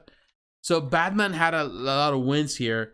But on the DC side, not maybe on the quarter scale, but on the Tweeterhead side, on the 1/6 scale, they definitely were doing amazing stuff. And of course, they got so many figures, a lot of more stuff, PCS, of course, Pure R, stuff that we have seen before. Yeah, now, already coming to the end, really coming to the end, because I know all of you are tired of listening to my ramblings, and definitely I am tired too here myself.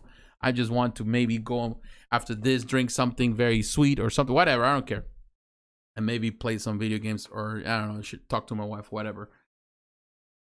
I'm telling you guys, I'm impressed. Now tomorrow, I don't know what they're gonna have. Friday, Sunday, definitely there's some stuff. I know PCS is bringing, maybe there is I think they're bringing something for Transformers. I don't know what else is going to be. I'm gonna be tuned. I'm not gonna have a live video for that, but stay tuned throughout the week. Maybe we cover some stuff tomorrow. I gotta work. But after I work, I'm going to the movie theaters. I'm going to watch Snake Eyes with my wife. Looking forward to that, just to chill a little bit, you know, because I've been working really hard in the office and all that. We've been doing a lot of stuff. But I want to say to all of you, very, very, you know, I'm from the bottom of my heart, thank you very much for the support. Thank you for supporting the channel. This is not a big channel. I don't really have a lot of followers like other people. However, I really appreciate the people that spend time with me, that really love the channel, and they come here all the time. To me, it's always impressive to see, you know, to see that regardless, after all these years that I've been doing this, there's still people that follow the channel. And another day, a good friend of mine also has a YouTube channel. He came to me and said, man, I love your content. I haven't really watched your videos in a long time, but I came and I love the quality of it. You have improved tenfold. What you do now is completely, it blows everything you did in the past of the water. And to be honest with you, I don't think have changed that much. But when I come to look at it and compare the stuff that I did in the past and the stuff that I'm doing now, I feel like, man, I come a long way. And that's the reason why I love to do this, because there's always something new. And I know that things are changing, and I know I need to adapt. And I know there are a couple of things that I need to move on and try. But ultimately, it's about having these conversations here and really sharing my passion, which is this. I love collectibles. I love to talk about this stuff. And I love to hear also your thoughts. So my friends, I want to say to all of you, thank you very much. Have a great weekend. Whoever is watching now, thank you for the support. Whoever watches down the road and you leave your comments, I want to say thank you from the bottom of my heart. God bless you. Take care. Have a great night or great day, depending where you're at.